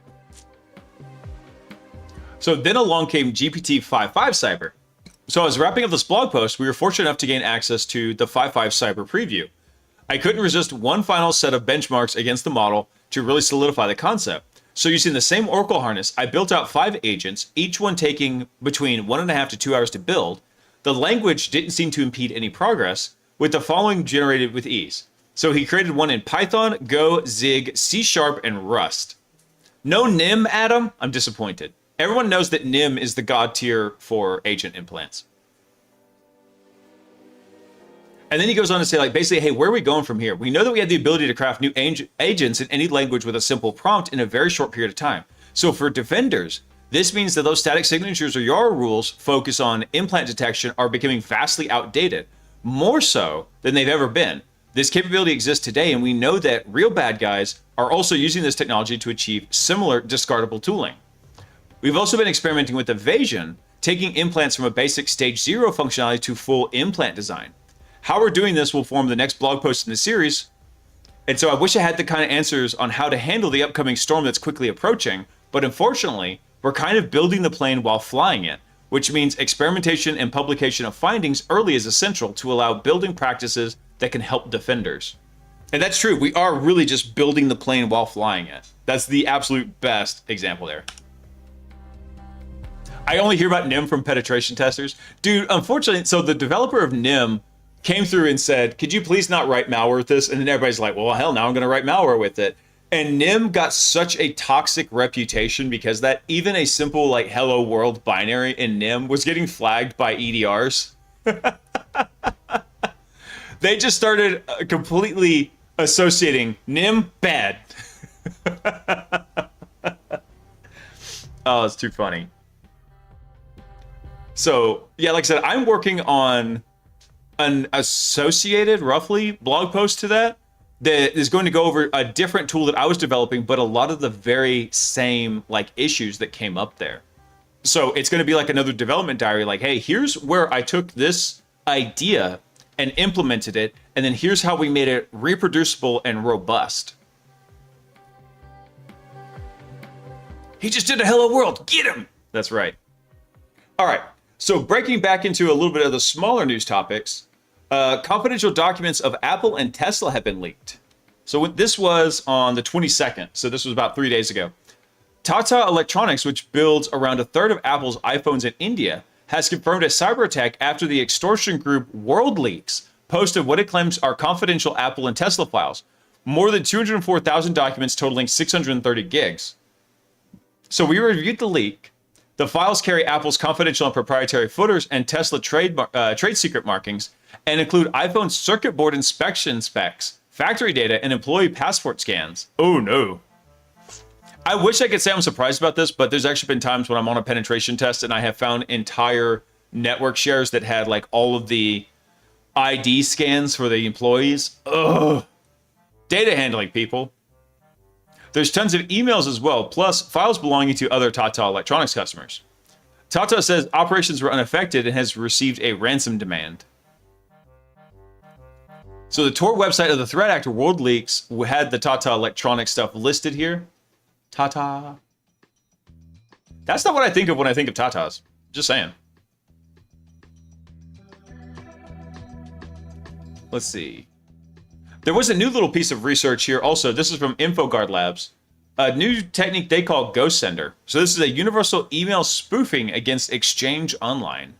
Ooh. So using Exchange Online or an on-premises Exchange in hybrid mode in combination with an external MX record, such as a third-party email service or spam protection solution, can allow the spoofing of emails from any sender to any recipient in the target tenant. Nice. This is regardless of the configuration for SPF, DKIM, or DMARC policies of the spoof sender's domain, and the emails are delivered without any further warning. So it's possible to send emails from anyone, including external and internal email addresses. For internal senders, Outlook even resolves the sender's profile picture. Nice. Nice. Oh yeah, sorry. Let me grab the link here. My bad. I'm getting better at it.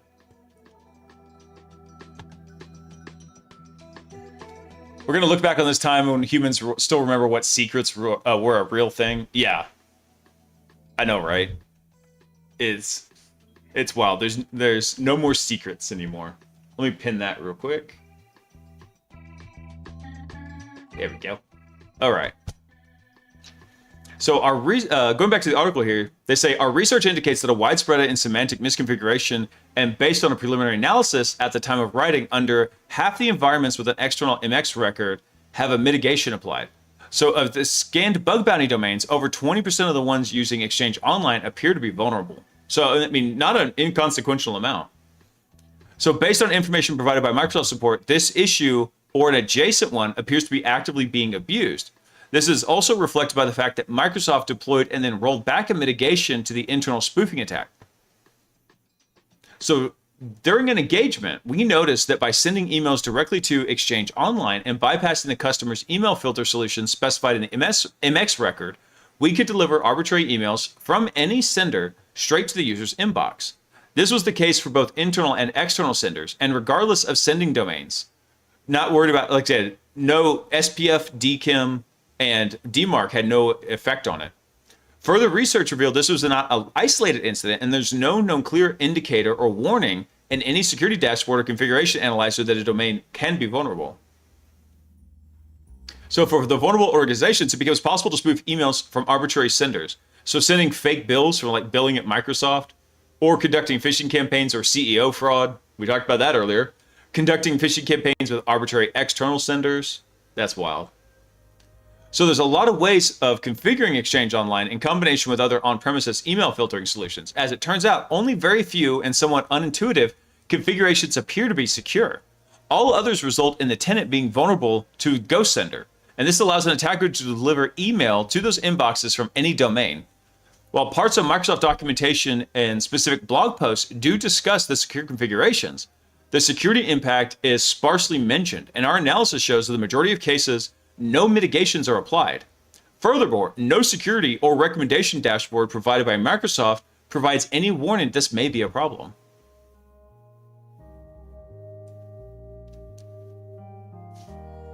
Hey Dave, what's up, dude? Since they disabled IMAP because it was insecure and buggy, they've had more issues with spam and relay email. Oh, I love the overflow. Hey, Laughing! What is this? I think this is like 17 shells you've popped? Let me see. The counter here, I think... Wait, did it send the counter message? Okay, no, that's how many times since I implemented the buffer. One time. Dude, I love it. I actually had Harvey go build that for me. And was just providing some feedback, testing. I was like, nah, it needs to be more of this, needs to be more of that. I love it. Let's see. Are you doing Thursday nights now? So I'm so freaking confused. No, dude, I was traveling yesterday. I had to go to Charlotte, North Carolina to go meet with a client, and we were doing an internal training for their security staff. And so I just flew back at like Satan's butthole 30 in the morning. Yeah, I've been up since... I've been up for a while. I managed to catch a couple of naps today, but dude, I've just been very busy. So no, since I couldn't stream last night, I was like, you know what? I don't want to miss the new stream. We've got some really interesting stuff that's happened. We're going to hit this. Dude, I didn't know you're there. Bro. You should have taken the heat with you. Dude, I was so comfortable in Charlotte, man. I was walking around like, this is nice. I'm feeling relative. I might have a little bit of a chill. Compared to Dallas? Bro. I was very comfortable there. I mentioned it on Streamlaughing that I was going to be out there. Next time I'll send out a ping whenever I'm traveling. Like, hey guys, I'm in whatever city. Come hang out.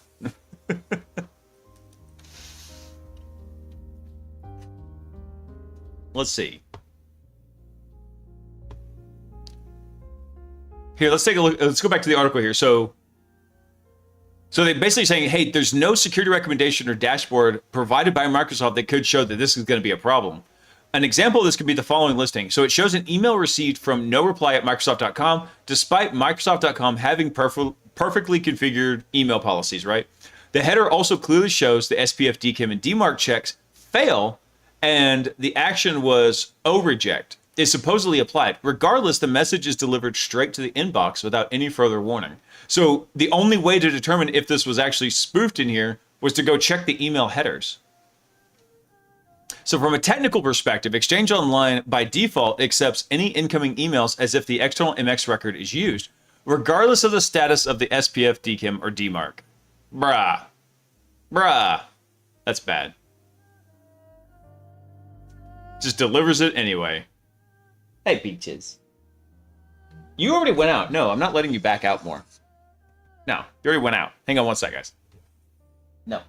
You just get comfy. Stand by.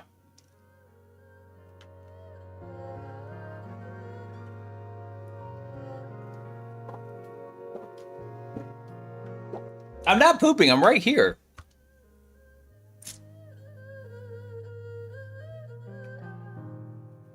Yeah, pool shot. It doesn't sound like it should be working that way, but also they mentioned that there is a way to go through and securely configure it, but we'll see. Like maybe they'll mention it later in the article. Like, hey, here's the way they kind of mentioned it in here was that one, this is a known issue and under active exploitation. Not everybody has applied a mitigation for it. Like 20% of the bug bounty domains they checked for it were still like in the vulnerable state, and then also that there was a fix and they rolled it back.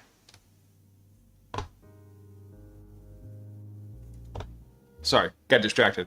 And then what else did they mention here? That basically it's very simple to put it into the insecure state than it is into a secure state. He's just taking his laptop to the bathroom. This isn't even a laptop. It's like a full computer setup here. End of year recap. Most repeated phrase. I'm not pooping. That's right. Let's see. This doesn't even touch the filter at all. We detected those only going to Exchange admin console and reviewing the headers for the email. Dude, that's wild. This is like email security 101. What is going on here? This could even be abused with a short PowerShell one-liner. Send mail message to who you're sending it to and from. Oh, that's wild. Oh, here we go. So this section describes some of the identified configurations, and the following table provides an overview. So the MX record is pointing to Exchange Online Protection. That's a secure one. All inbound email traverses EOP filtering. External MX record with no further configuration. Default state when fronted by a third-party email filter, like if you've got Mimecast in front of your stuff. Your organization's email server connector, certificate or IP author enhanced filtering. Connector does not enforce rejection of unauthenticated senders. If you preset or custom anti-phishing and anti-spam policies, honor DMARC does not apply to mail sent directly to the tenant. Wild. Partner organization connectors or wildcard restricted by certificate or IP address. That one's secure. And then transport rule priority, quarantining mail not from approved IP addresses. That one there.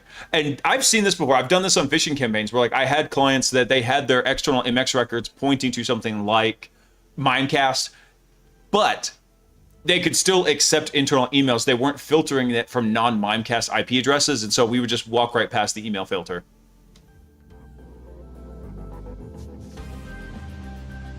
They always send it from the same email owner, so no filter detects them. If sent from like Bob at email to Bob at email, so nothing detected it since it's like an email sent to yourself. Oh. So an unprotected direct route trick is about 20 plus years old. Damn. That's wild. Yeah. So then they go through and they're checking like some of the other stuff that like goes deep down into the configurations in here. Yeah, here we go. Here's where they talk about it. Let's see.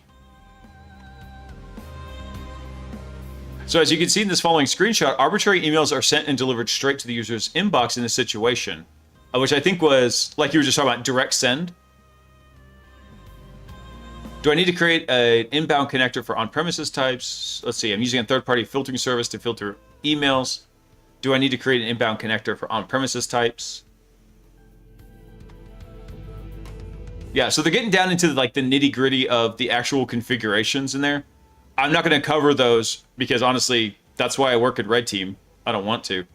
But go check out the article. Like if you're using Exchange on-prem, let's see, what was the actual tool in here? Exchange Online. So if you're using Exchange Online, go double check those rules for your organization in there. That's wild. Oh, phishing. Phishing. Well, all that's old is new. Let's see. Oh, yeah, by the way, there's a new rumor going around. It's an out of context quote from a senator. I think Senator Warren or something. On June 11th, the very same day, Amazon reportedly uncovered the jailbreak of Mythos allegedly breached almost all classified systems belonging to the NSA. That is a very, very contentious statement. Supposedly within hours. And so the quote here is from an article from The Economist. And it says, on June 11th, Mark Warner, who's a senator from, where is he? Let's see.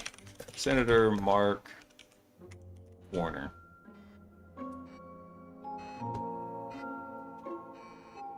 So he's a senator from Virginia. But anyway, he was quoted as saying supposedly in a closed door meeting, there's a lot of like secondhand handoff.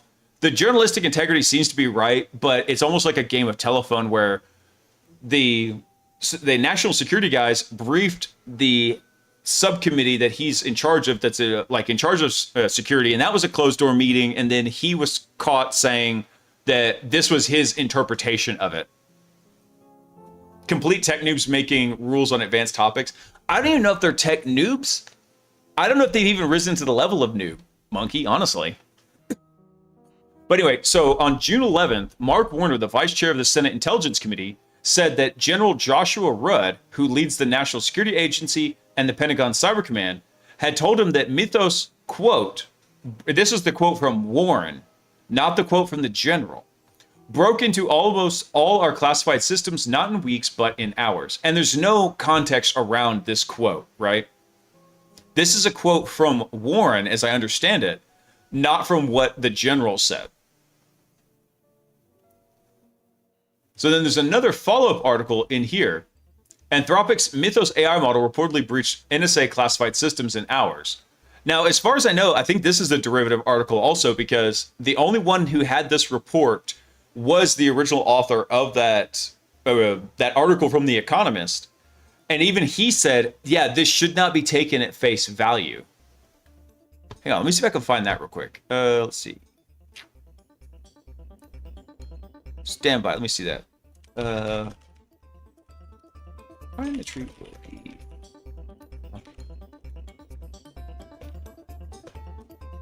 Let's see.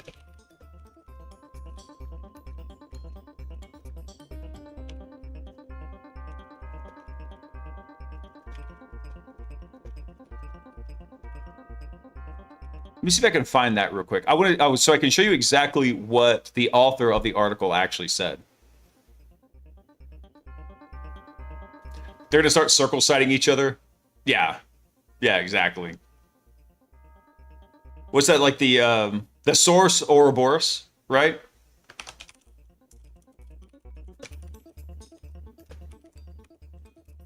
Let's see. Or I can't type. Ouroboros. I can't. I know I misspelled that.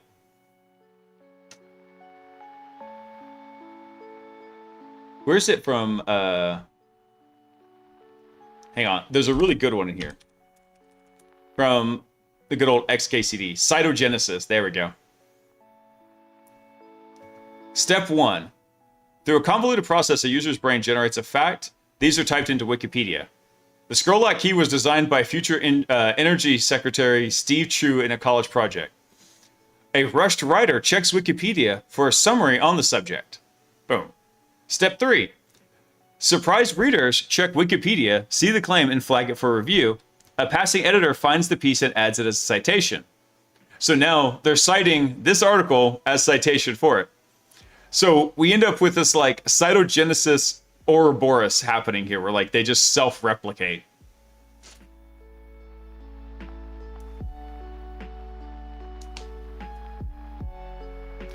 I'm not even sure, man. Hang on. I think I found the tweet here. Here we go. Yeah, let me bring this up real quick.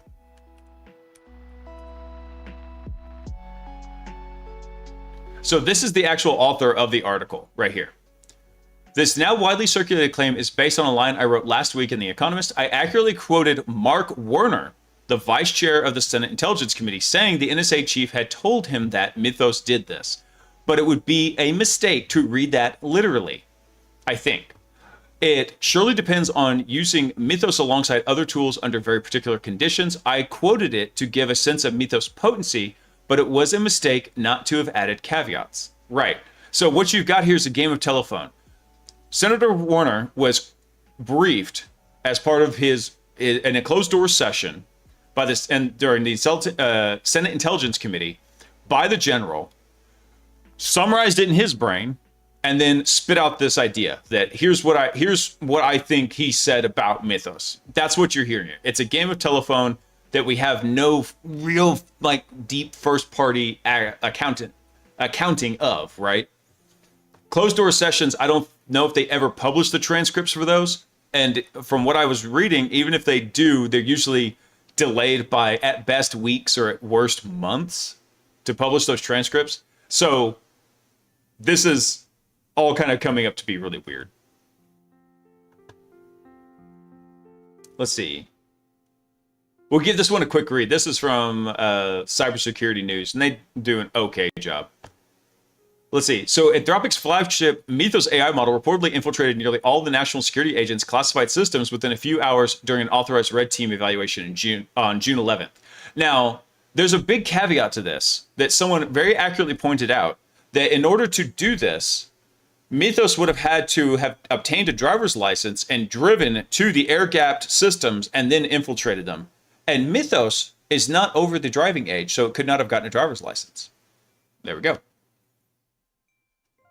Senator Mark Warner, the vice chair of the Senate Intelligence Committee, disclosed that General Rudd had simultaneously led the NSA and U.S. Cyber Command, told him directly that Anthropic's Mythos model, quote, broke into almost all of our classified systems, not in weeks, but in hours. Now, there's another caveat to this I haven't heard a lot of people talk about, maybe one or two, but saying that it broke in and then saying that it did it without being detected are two completely different things. Any idiot can go sling a whole bunch of stuff at a system and eventually find the crack in the wall. I like to call it banging your head against the wall until you find a crack where the blood seeps in. So, yeah, it might have done it, but did your other detections maybe fire? So there's a whole buttload of missing context from this. So the statement was first reported by The Economist, has not been formally confirmed by any government agency, but has rapidly reshaped the narrative around Washington's decision to pull the Anthropic model, or Anthropic's two most advanced models from public access. So the disclosure recontextualizes the June 11th Commerce Department directive, which barred every foreign national, including non-citizen employees within Anthropic itself, from accessing Fable 5 or Mythos 5. You're not going to get Fable 5 to do this. The jailbreak was weak ass, and Fable had guardrails that, like, if you just even mentioned cybersecurity, it wouldn't do it. Let's see. Yeah, there's nothing new in this article, but I wanted to add some context around this quote that's been floating around, because some of y'all had even brought it up. I was like, don't take that as gospel. This is a game of telephone happening around here. That's why the quote was leaked? Probably. But at the same time, I got another article here. Fable 5 wrote a Windows kernel in 38 minutes. Fable 5 wrote a booting Windows NT-shaped kernel in Rust in about 38 minutes. The code is impressive. The signal is what it tells us about AI author trust and the verification frontier that decides whether the internet's critical infrastructure gets rewritten by models. So my human asked me to rewrite NT SO kernel, the Windows NT kernel in Rust. Over the last few weeks, the project, which was this, went from an empty directory to a kernel that boots in the QEMU emulator and passes every self-test, which he switched models partway through, and one of them was Claude Fable 5, took the core from blank to booting in 38 minutes. He also wanted to say he vibe-coded Windows. A booting NT-shaped kernel is close, basically as close as you're going to get to that. So a model produced the trusted computing base A real x86-64 kernel, scheduler, memory manager, trap and interrupt machinery, object manager, IO manager. It organized them like NTSO kernel, booted on emulated hardware, and exited with the kernel's own self-test passing verdict. The trusted computing base, the TCB, is the set of components a system has to trust absolutely. Get one wrong and the security of everything above it stops being real. By the way, sorry guys, I forgot to link this one. I measure my language models and how nice they can make a Flappy Bird game. That was a lot of what I saw coming out of Fable for like the 2 days it was up, was everybody's like, look at this, it one-shotted this Minecraft clone or some other stuff like that, right?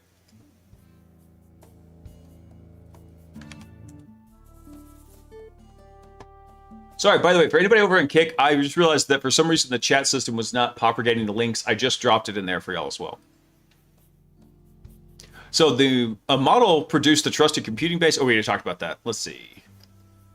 So a model can generate a kernel. The open question is what that tells us about where the infrastructure software is going and what to do in the trust, and what has to be true before we trust any of it. So the Fable 5 stint was a single continuous run in the shape of metrics, which is invocations, assistance turns, which is 197, 28 narration, and 110 tool calls. The tool calls were 45 write, 25 bash, 18 edits, 13 task updates, and 7 task creates. Files created were 43 touched across 63 different operations. Code generated about 5,100 lines across 27 files. It took about 407,000 output on about 11,000 fresh input tokens. And there were about 27.5 million served from cache. Active work about 38 minutes to a bootable core, then about 13 minutes on fixes. Damn. I mean, 51 minutes to do like a Windows port? That's crazy. So the wall clock figure floats around 4.5 hours, but most of that was my human away from the keyboard. Oh, is this whole article written by the AI agent? That's crazy. By what the model actually did, the kernel core went from blank to booting and passing in 38 minutes. Fable is built for runs like this, single request that lasts minutes rather than seconds on hard tasks, and this one required uninterrupted push from an empty directory. Fable started by creating a task list for itself in dependency order. I kept coming back to the plan. It copies NTSO kernel's own subsystem layout. So empty repo, and then it starts looking at like NT status, list entries, Unicode strings, doing spin locks, doing IRQLs, non-paged pools, and then finally to all self-test passing. So actually booting in QEMU. That's wild. That's pretty sick. So then it executed the plan from top to bottom. Went through, basically did everything. Fixed its own bugs along the way, unsupervised. So in the trap dispatch path, it caught that the end of the interrupt, or EOI, had been signaled before a potential context switch, since a preemption mid-dispatch otherwise deadlocks the local interrupt controller.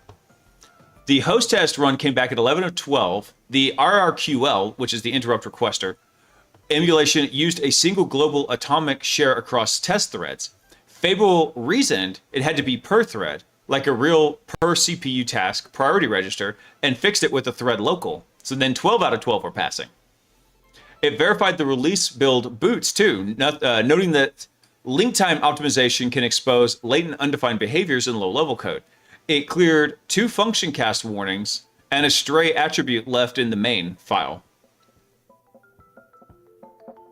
So then it didn't stop at booting. The 38-minute core was deliberately minimal, and it was being precise about its scope. It booted and passed its in-kernel self-test, and that was the whole of it. There was no user mode and no way to load or run external programs.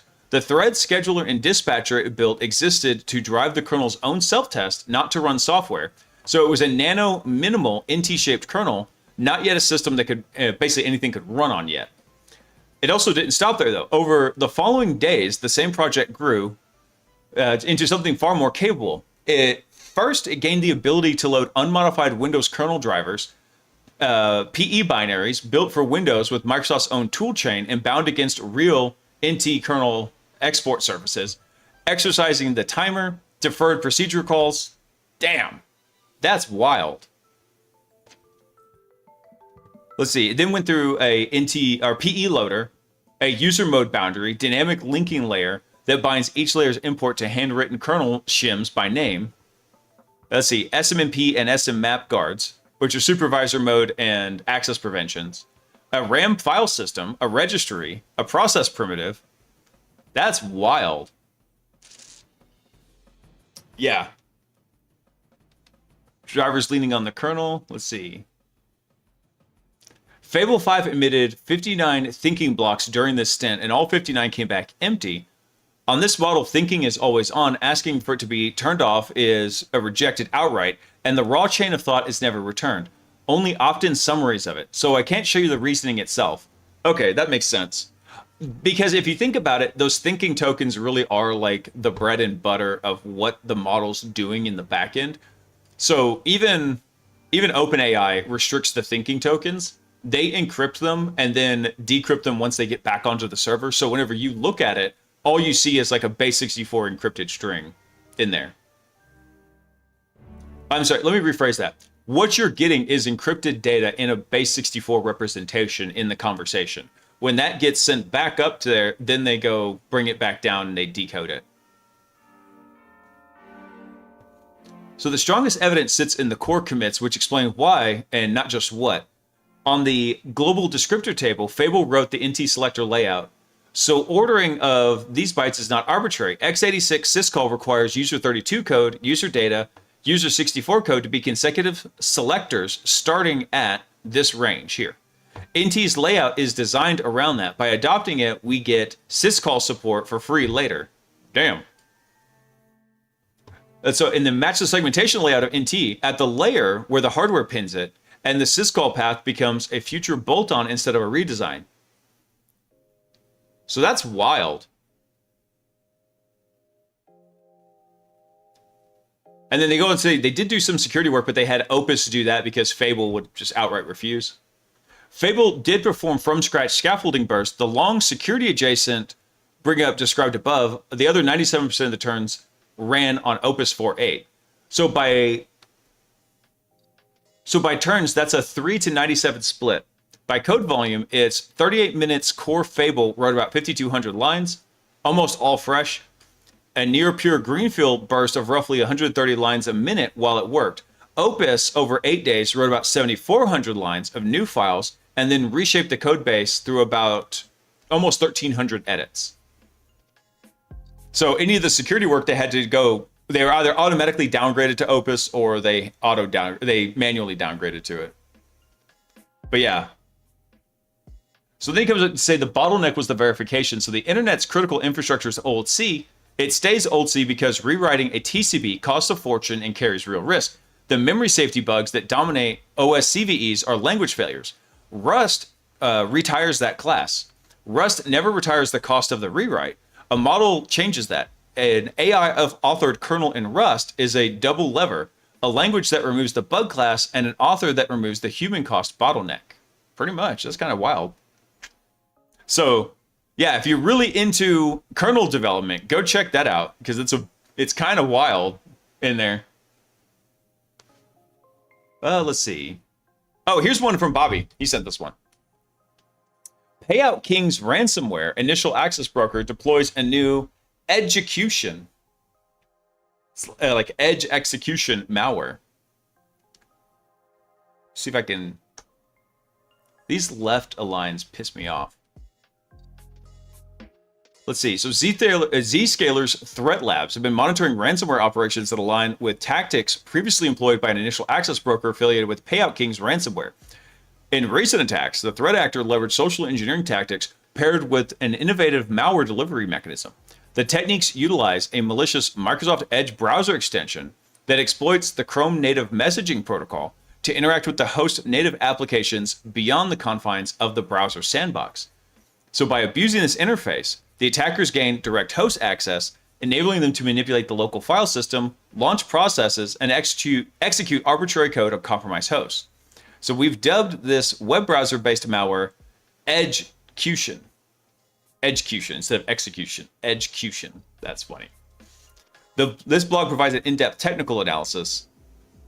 Let's see. We're running out of time, unfortunately, but let me check out at least what the key takeaways are here.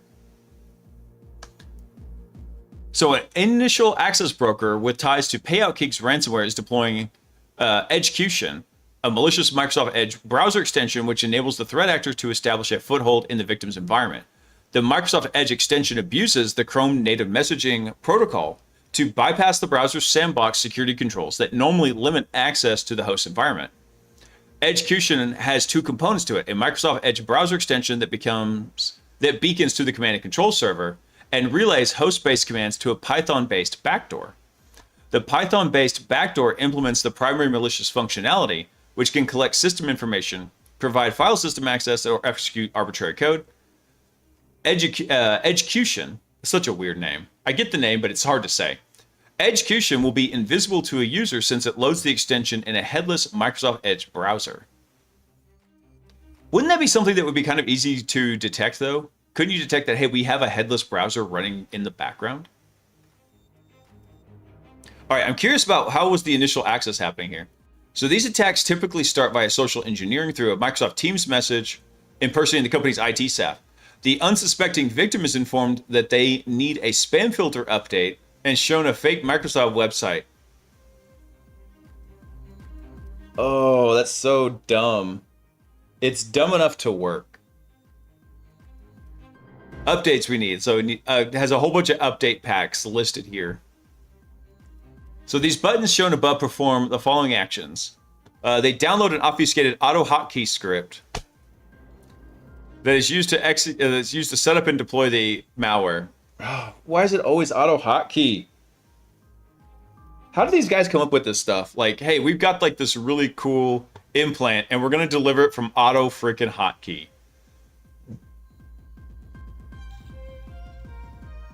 So is it like trying to walk them through like, hey, you need to go do each one of these? Yeah, AHK script goes brr. So one of these downloads the obfuscated auto hotkey script. Another one downloads the legitimate auto hotkey executable. Another one downloads an encrypted zip file with the PK magic bytes removed, and this is literally designed to evade network signatures. What, you're not doing HTML smuggling? Scrub. Copies a Windows bash script to the clipboard that's then used to set up and deploy the malware. Copies a PowerShell script to the clipboard that is then used to deploy the malware. Another one displays a form that requires the victim's Microsoft 365 or Outlook password. The funny thing is, no matter what you do, the whole compiling the AHK to executable, you can open the executable in Notepad for source code. That's funny. I've not messed with auto hotkey. I can't believe auto hotkey is still as popular as it is, because I have not messed with that probably in 26 years, if I had to put a number on it. I used auto hotkey to do stuff. Nothing malicious. I used it to automate a few things on my computer way back in the day. I just haven't been using it, Monkey. I haven't had a need for it. I used auto hotkey to build a basic clicker to go play a video game for me.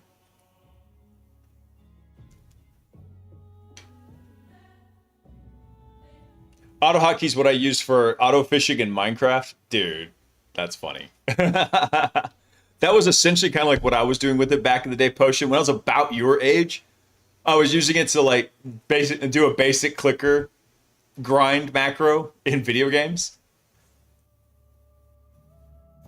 It helps with weird keyboard wedge interfaces. Like what kind, Monkey? Oh, sorry, I didn't drop the link to this. Hang on, let me grab this real quick.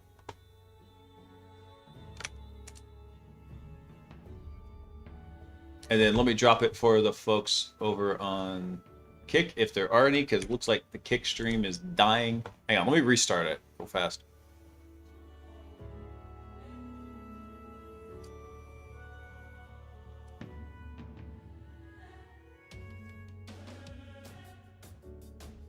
Well, the kick stream just died, unfortunately.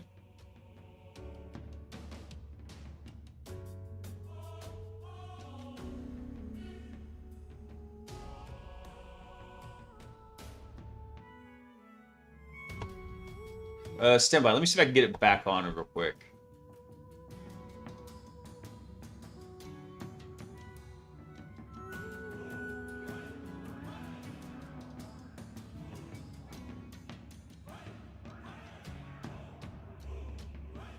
I don't know, maybe Kick is having trouble because like even the website's not loading.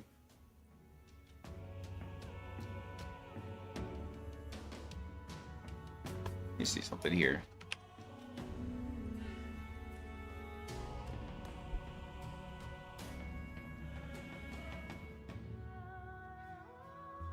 I don't know, I'm trying to load up their status page and like nothing's coming up.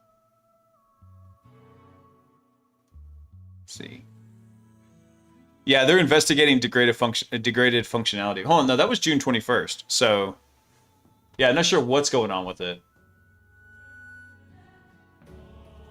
Let me try starting it up again real quick here. Let's see. Start. There we go. Now Kick's back online.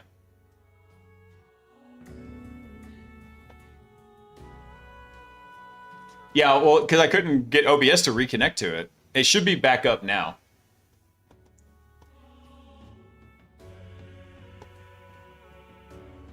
Let me see. There we go. Should hopefully be back up.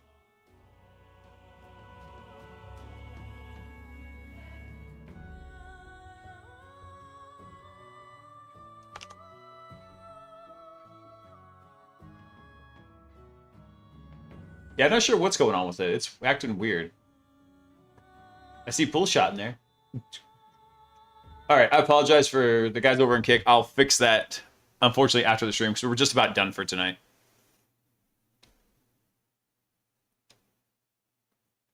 So for scanners, I'm dealing with using barcode scanners in healthcare for random uses. But the various supply interfaces expect scanners to behave in a specific way, especially with carriage returns. Oh, I gotcha. Okay. Yeah. For anybody who doesn't know, basically a lot of those like barcode scanners, they're essentially just fancy keyboard inputs. That's what a lot of them are doing.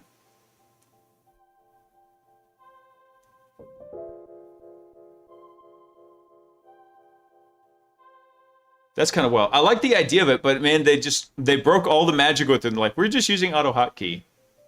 Ugh. All right, that's what. Let's get to some deeper security stuff here. That sounds pretty fun, but that's still scrubbed here. Black Arch, I like your stuff, but your sidebar here is killing me.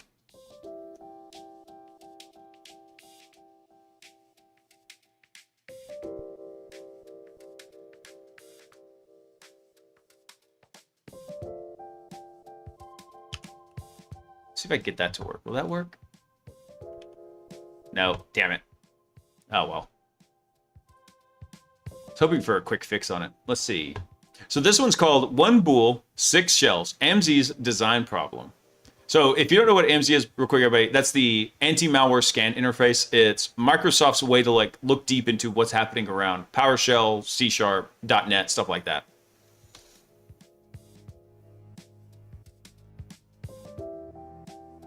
There was a funny old DEF CON presentation on hacking cash terminals with custom barcode labels on products you buy and feed it in the right sequence. Oh, that's funny.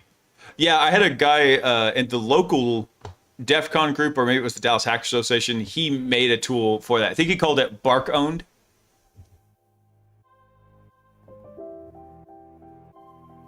Yeah, it's not too difficult to bypass AMZ. My favorite one in that whole family there, nullsec, is doing the forced error crash. So like you basically go through and you force an error condition in AMZ and it just dies. Ooh, tea, thank you. Sock brought me tea.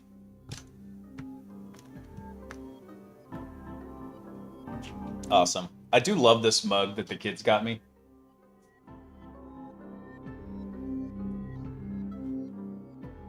Can you just not just overwrite AMZ DLL? Good luck. Because that's in System 32, if I remember correctly, and by default, you don't have write permissions over that.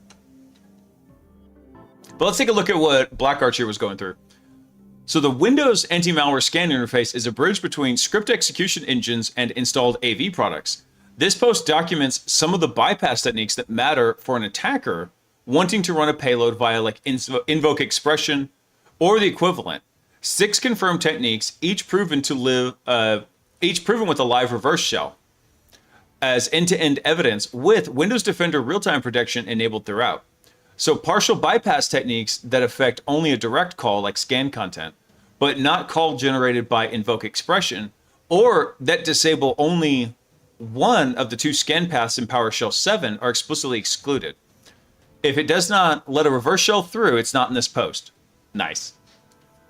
All right, so AMZ, dang it, the ads just fired off. Hang on, because this is really cool. I do want to cover this.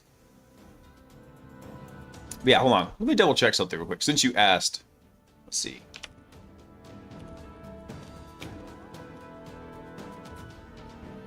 Let me double check that potion real quick. Yeah, so AMZ lives in System 32 or in SysWow 64, which you need high-level permissions to access by default. Yeah, but if you have trusted installer, you're probably running other stuff that you don't have to worry about an AMZ bypass. Hey, Bobby, what's up, dude?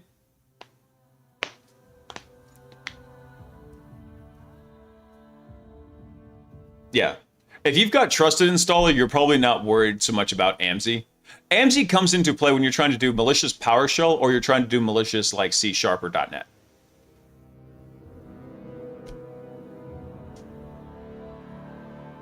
Hang on, the ads are wrapping up here real quick. All right. So Potion, what I was saying is you only really have to worry about AMZ whenever you're trying to do malicious stuff with like .NET, maybe some C# and PowerShell in there. That's whenever you have to actually go through and worry about like what AMZ's doing. If you've got trusted installer execution, you're not worried about trying to use PowerShell to do a lot of things in there. All right, so getting back into the article here. AMZ spans 2 runtime layers, so understanding both is required before any bypass makes sense. So we have path A, which is the AMZ utils scan content. That will load up the scan buffer, and then that loads from AMZ DLL, and then does an internal scan, and then that goes to whoever the provider is in here. In this case, he's using Windows Defender. It could actually go to a different AMZ provider. But then path B is the report content, and this is new to PowerShell 7. So we can do an AMZ notify operation, which then inside triggers AMZ DLL to call the notify operation, which allows it to internally notify, and then Windows Defender provider comes in. And then you'll go to the P invoke boundary. So like you said, all of this does really live like in AMZ DLL, but if you've got enough permissions to go modify AMZ DLL, well, there's 2 things there. One, any EDR that notices you making changes to AMZ.DLL is probably going to instantly heuristically flag you and just squash you right there. 2, if it's not in your execution path, you don't need to bypass it. So if you've got something like you said, trusted installer access, you're not going to have to worry about that. Dude, UAC is not a security boundary. UAC is designed to keep honest people. It's kind of like data loss prevention, DLP stuff. It's designed to keep honest people from making honest mistakes. That's what UAC is. Even Microsoft finally gave up because there were so many UAC bypasses. They said, this isn't a security boundary anymore. Let's see. So he makes a note here. PowerShell 5.1 only has this path A, which goes to the AMZ scan content. But PowerShell 7 has both, so both have to be disabled. Patching path A alone leaves path B active. A different payload or signature update will block through whichever path remains. Every technique in this post disables both.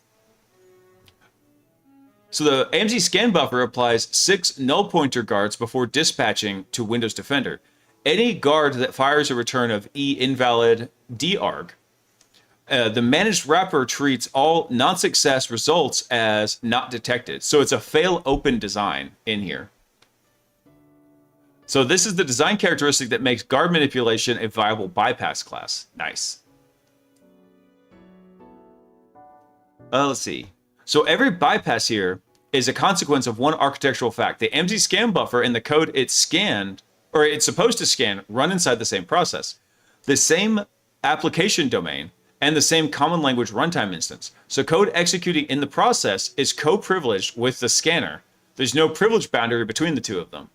That makes sense considering some of the MZ bypasses that I know of. So the MZ utils internal fields for PowerShell 5.1. So we have an MZ context, which is a non-zero handle, and then we have our session, we have our init failed, and then we have our lock object in here. And that's a system object. So these are like the primary fields that the MZ utils is using in PowerShell 5.1. Scan context checks, did MZ init failed as its first instruction before any lock, before any native call. If true, it returns MZ result not detected immediately. That field has no read-only constraint in .NET, so it's plain writable private static bool. Oh no. Hang on, let me see if I can find it real quick. Let's see.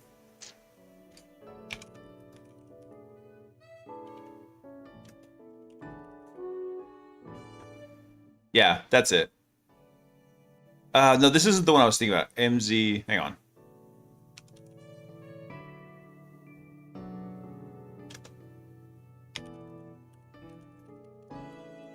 Let's see, MZ scan force trigger error bypass. One sec, the search engine thinks I'm a bot. I mean, I am. Here we go, and this is from 2021, and I believe this method actually still works.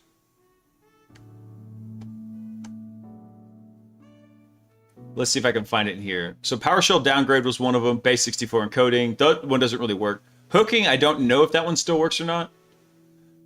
Memory patching was a cool one, but actually the one that I most like is forcing an error. Here we go. So because that boundary doesn't exist, this technique makes more sense to me now. What you do is you go through and you find MZ utils, you get the field, MZ init failed, and then you set it to true. So from what he was saying here, if you set this value to true, then it just fails open with result not detected. That is awesome because that clears up what I was thinking about with this one, because I love this one. I've taken this and I have used this almost exact example, doing some different obfuscation to force that error in the MZ scan buffer and killing it. I love that one. All right, so for PowerShell 7, though, we've got a second path that we also have to disable. So there's the smz init fail. No throws a failed access exception. And then we have notify failed MZ context and MZ session. Is it reflection writable? Yes, yes, yes, yes. Awesome. So Microsoft applied an init only to the MZ init failed, moving to the core CLR. They did not apply it to the MZ notify failed, which guards path B. This asymmetry is the one of the two key implementation inconsistencies exploited by PowerShell 7 techniques. Nice. Let's see. So then it goes on to say, here's the MZ context internal structure reverse engineer from Ghidra. So both the MZ scan buffer and the MZ notify operation check the PAP name at an offset. So nulling it causes both to return an invalid darg, which propagates to a non-result. Nice. Nice. Or sorry, it propagates to an MZ result not detected. Basically forcing it to say, hey, we didn't detect anything. Let's see. Also, live virtual protect testing revealed that Defender's write protection is not uniform. So the MZ scan buffer, let's see, there's a callback active in the kernel, but the notify operation, the internal scan, and the internal notify, all those can Defender kill the session? No. So because the MZ scan buffer is the one function you can't patch directly, every technique in this post either avoids touching it entirely or patches a different address that Defender doesn't watch. Nice. All right, so what are the actual reflections he's got here? All 6 of these techniques that he's going to list were tested with Defender real-time protection turned on, Frida was not attached, a fresh PowerShell session, and invoke PowerShell TCP from Nisheng. Hold on. When was the last time Nisheng was even updated?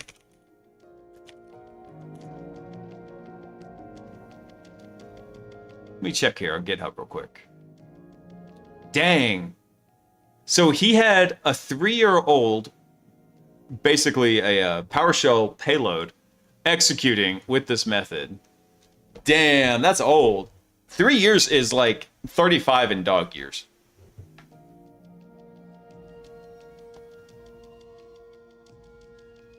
I don't think the stream is lagging. Let me know if it is.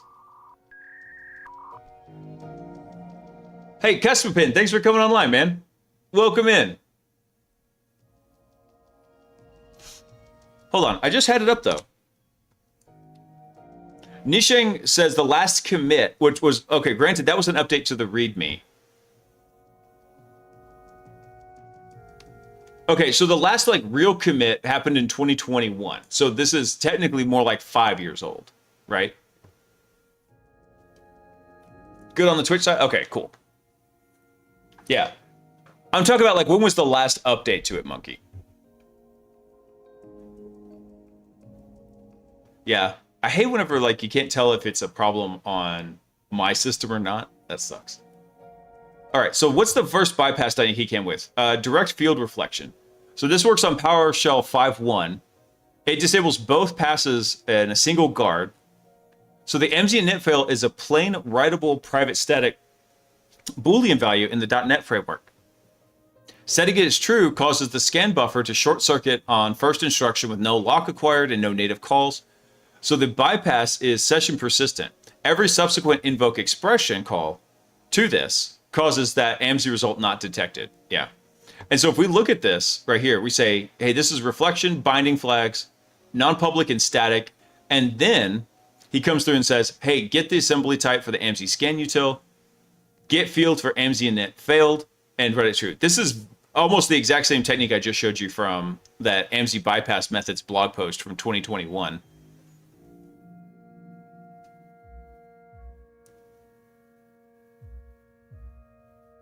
What's that sound I just heard? Hang on one sec, guys.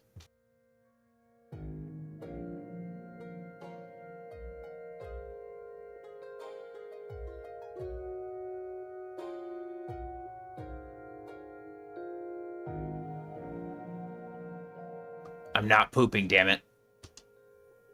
I don't know, I just heard a weird sound, so I was checking with Sock to see like what that was.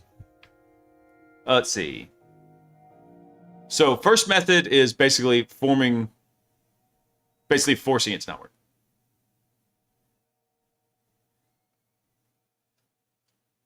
What the hell is that sound? Hang on one sec, guys. Be right back. Be right back.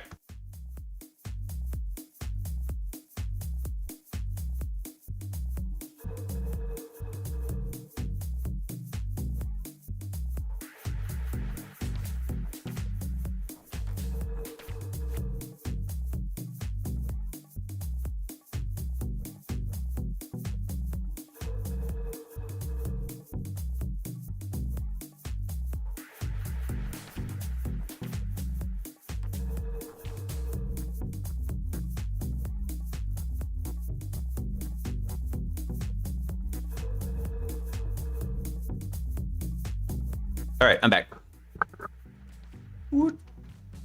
I had to go check because, like, I thought, okay, there was nothing there the first time, and then I heard that sound again. I was like, what was that? How's about a courtesy flush? I wasn't pooping. You guys. That whole poop counter started as a joke, and you guys just ran with it.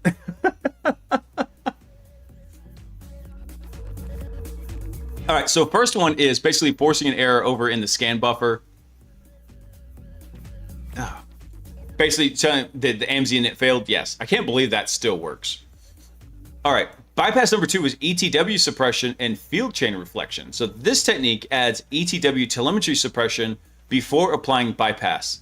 And without ETW suppression, setting the AMSI init failed generates a scan content init failed event visible to any of the ETW consumers. So suppressing the PowerShell ETW provider, that's event tracing for Windows, by the way, if you don't know what ETW is, provides provider first removes that signal. So the order is critical here. ETW must be suppressed before AMSI is bypassed. If AMSI is still active when the ETW suppression script runs, the suppression lines are submitted to the AMSI scan buffer, and at that point, they pass because they carry no signature. But init fail events from the subsequent AMSI bypasses still fires in the log. So the ETW enable disable flag lives in a private field in the event provider object. On PowerShell 5.1, it's named enabled, and on PowerShell 7, it's enabled as just named just underscore enabled. So he's got a nice little PowerShell example here. So step 1 was to suppress ETW, basically by rewriting that variable where there's no differentiation between it. And then step 2 was actually then go suppress AMSI. So you kill ETW first, and then you go kill AMSI. So setting that enabled variable to 0 causes all the write event calls on that provider to silently do nothing. Nice. The Windows ETW registration handle remains active, but with no events written to it.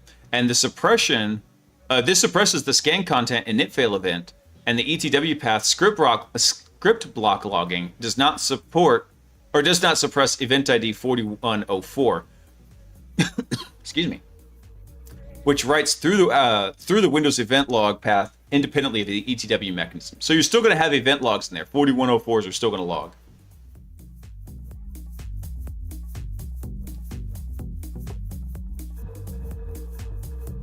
Let's see. So what about this one? Dynamic method IL emission. So that init only constraint on the scan buffer is enforced by the managed set value function. So it's not enforced when a raw, I don't know what STSFLD IL code is, but when this is executed directly by the just-in-time compiler, a dynamic method compiled with skip visibility true can emit executed STSFLDs on any static field, including the read-only ones. Oh, that's bad. That's booed. Because the just-in-time compiler applies the init-only check at the execution stage. Nice. So then he's got a nice little code snippet here, example. So a single field on the AMSI init field disables both paths simultaneously. Nice. So the win scan content path and the win report content path. So the win scan content path was in 5.1 and 7. The win report content is just in 7. And both of them check that init failed as their very first instruction before any other logic runs. So the last scan before silence, the free to trace showed that every line of this bypass was scanned and cleared by AMSI before executing. Nice. Now here's another one, the just-in-time compiler heap patch plus a path B field write. So the WinScan content is a managed method in the just-in-time compiler when it compiles to native code in a separate heap region, not in AMSI DLL, not monitored by Defender's kernel callback. Ooh, sexy. So the runtime helpers force the just-in-time compiler to compile it immediately.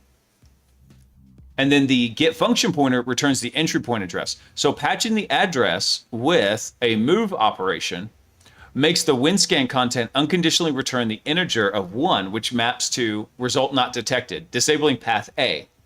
That's funny. That's so damn funny. Path B is disabled by writing the notify failed equals true via a standard reflection method. Oh, man, my nose is itching. This one's a bit more complex because you're doing a lot of breaking of this just-in-time compiler. Here's where they're patching the bytes for that move operation.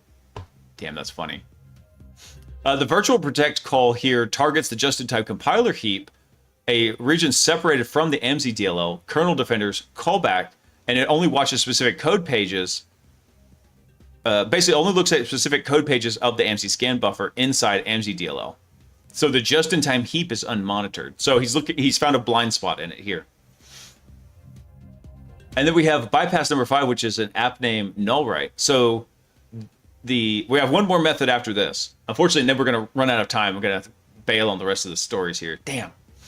Oh, I didn't link this. Damn it. I'm sorry, guys. Hang on one second. Let me get y'all the link to it.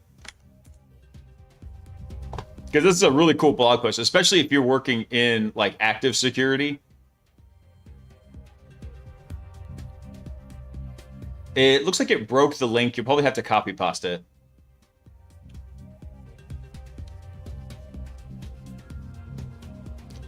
Let me actually hang on. Let me check something real quick. Let me see if I can find.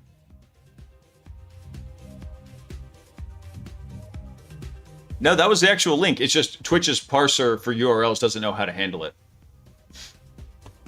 All right. So anyway, so method number 5 here, which is an app name null right. So the AMC context internal struct's papp name field is offset by 8 bytes, and it is checked as guard 5 in both the scan buffer and the notify operation. So writing null to that offset makes both guards file an invalid DRAG, which propagates via the fail open path to a AMZ result not detected in both of the scan content and the win report. Oh, that's nice. That's tiny. That's concise. I like that method. That's funny. We're just going to null out this variable and let it fail open. So why is it 8 and not 10 offset? So 10 holds the session pointer. Windows 7's run space management calls win close. So during pipeline creation, which dereferences that 0x10 one, directly nulling it causes an immediate access violation. But the papp pointer is at the +8 offset. So it's only readable inside the AMZ guard chain, never by run space lifecycle code. That's funny. All right, let's get to the last one here. Let's see. So the last bypass is an internal notify patch and a papp name null. So the most minimal full bypass chain by kernel API count is one virtual protect call targeting the internal notify. And then for path B, one Marshall write int 64 call, which nulls the papp for path A. There's no virtual alloc, no IL emission, and no second virtual protect call. Nice. The internal notify at a particular relative offset is not exported by name and is not monitored by Defender's kernel write callback. It's reached only via the vtable. So patching its first 6 bytes with a move operation makes every AMZ notify operation call not ready, which the managed fail open path treats as a non-result. Result not detected. Oh, damn, that's funny. So this is the most code to it, but it's actually, believe it or not, the smallest like footprint in memory. That's hilarious. So yeah, each of these 6 methods he outlined here work here. And some of them use virtual protect. One of them does here. Damn, that's so funny. So then he got, actually cool, he's got a section here on detections here. So every bypass line in all 6 techniques was scanned and cleared by AMZ before executing in the live free to trace. Each individual primitive is a legit .NET operation. Per line signature detection is insufficient as no individual line matches the content signature in Defender's current database. Which part, Gumby?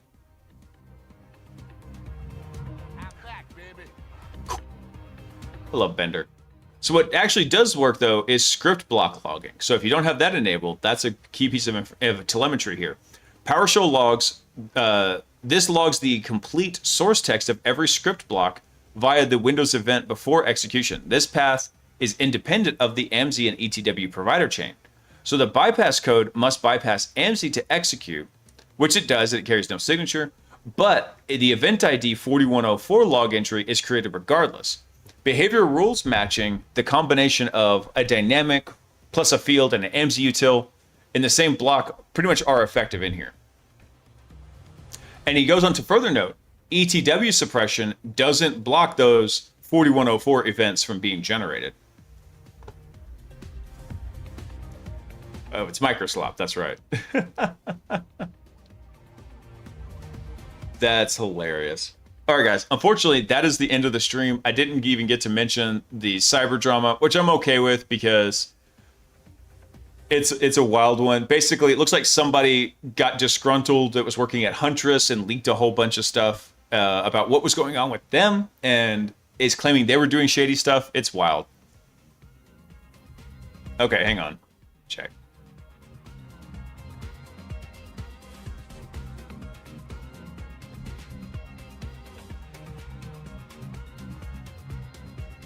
I should have covered that. I wanted to, but I am so cooked, man. I am beat. Yeah, let's go see who's on. Is there anybody on InfoSec streams? Wow, there's so many people on Thursday nights. Dude. I don't recognize any of these names, so I'm usually not streaming on Thursdays. Hang on. Who's this? What's he working on? So he's doing live CTFs? Okay, cool. I like it. Who's Censored Hacker? What's he working on? He's doing a live study session, and then Gar7. Dude, I'm gonna have to start checking in on Thursdays more often. Yeah, so he's got some stuff going on. Awesome. What do you guys think? Should we... Censored Hacker's just doing a study stream, but Haxorbyte and Gar are doing actual like live work. Who do you think?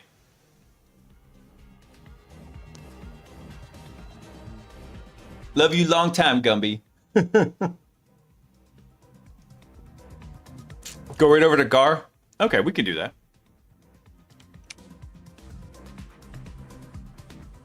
Yeah. Let's go do that. Let's go find Gar. I'm actually surprised I haven't seen Gar before. Let me see what he's actually working on here. Hang on one sec.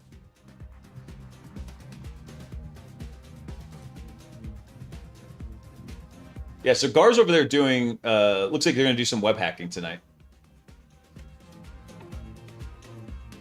So there actually are other people that do hacking late at night, and it's not just me being the weirdo. That's so wild. Okay, let me set up the raid for that. Do me a favor, guys. When you get over to Gar's stream, go drop a bunch of happy hackers and everything in there. We'll go right over to him. I will catch you guys. Where's the button? There it is. I will catch you guys Saturday night. I don't know what we're working on yet. We'll figure it out. We'll find something fun to do. Maybe we'll do a little hack the box. I don't know. We'll tinker around with stuff.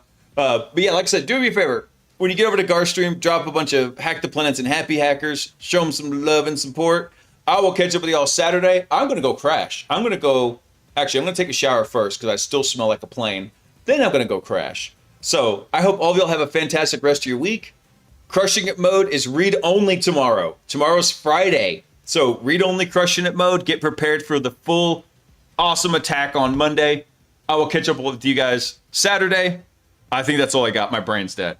I want you all to know one very important thing. I'm not pooping, and I love you. Peace.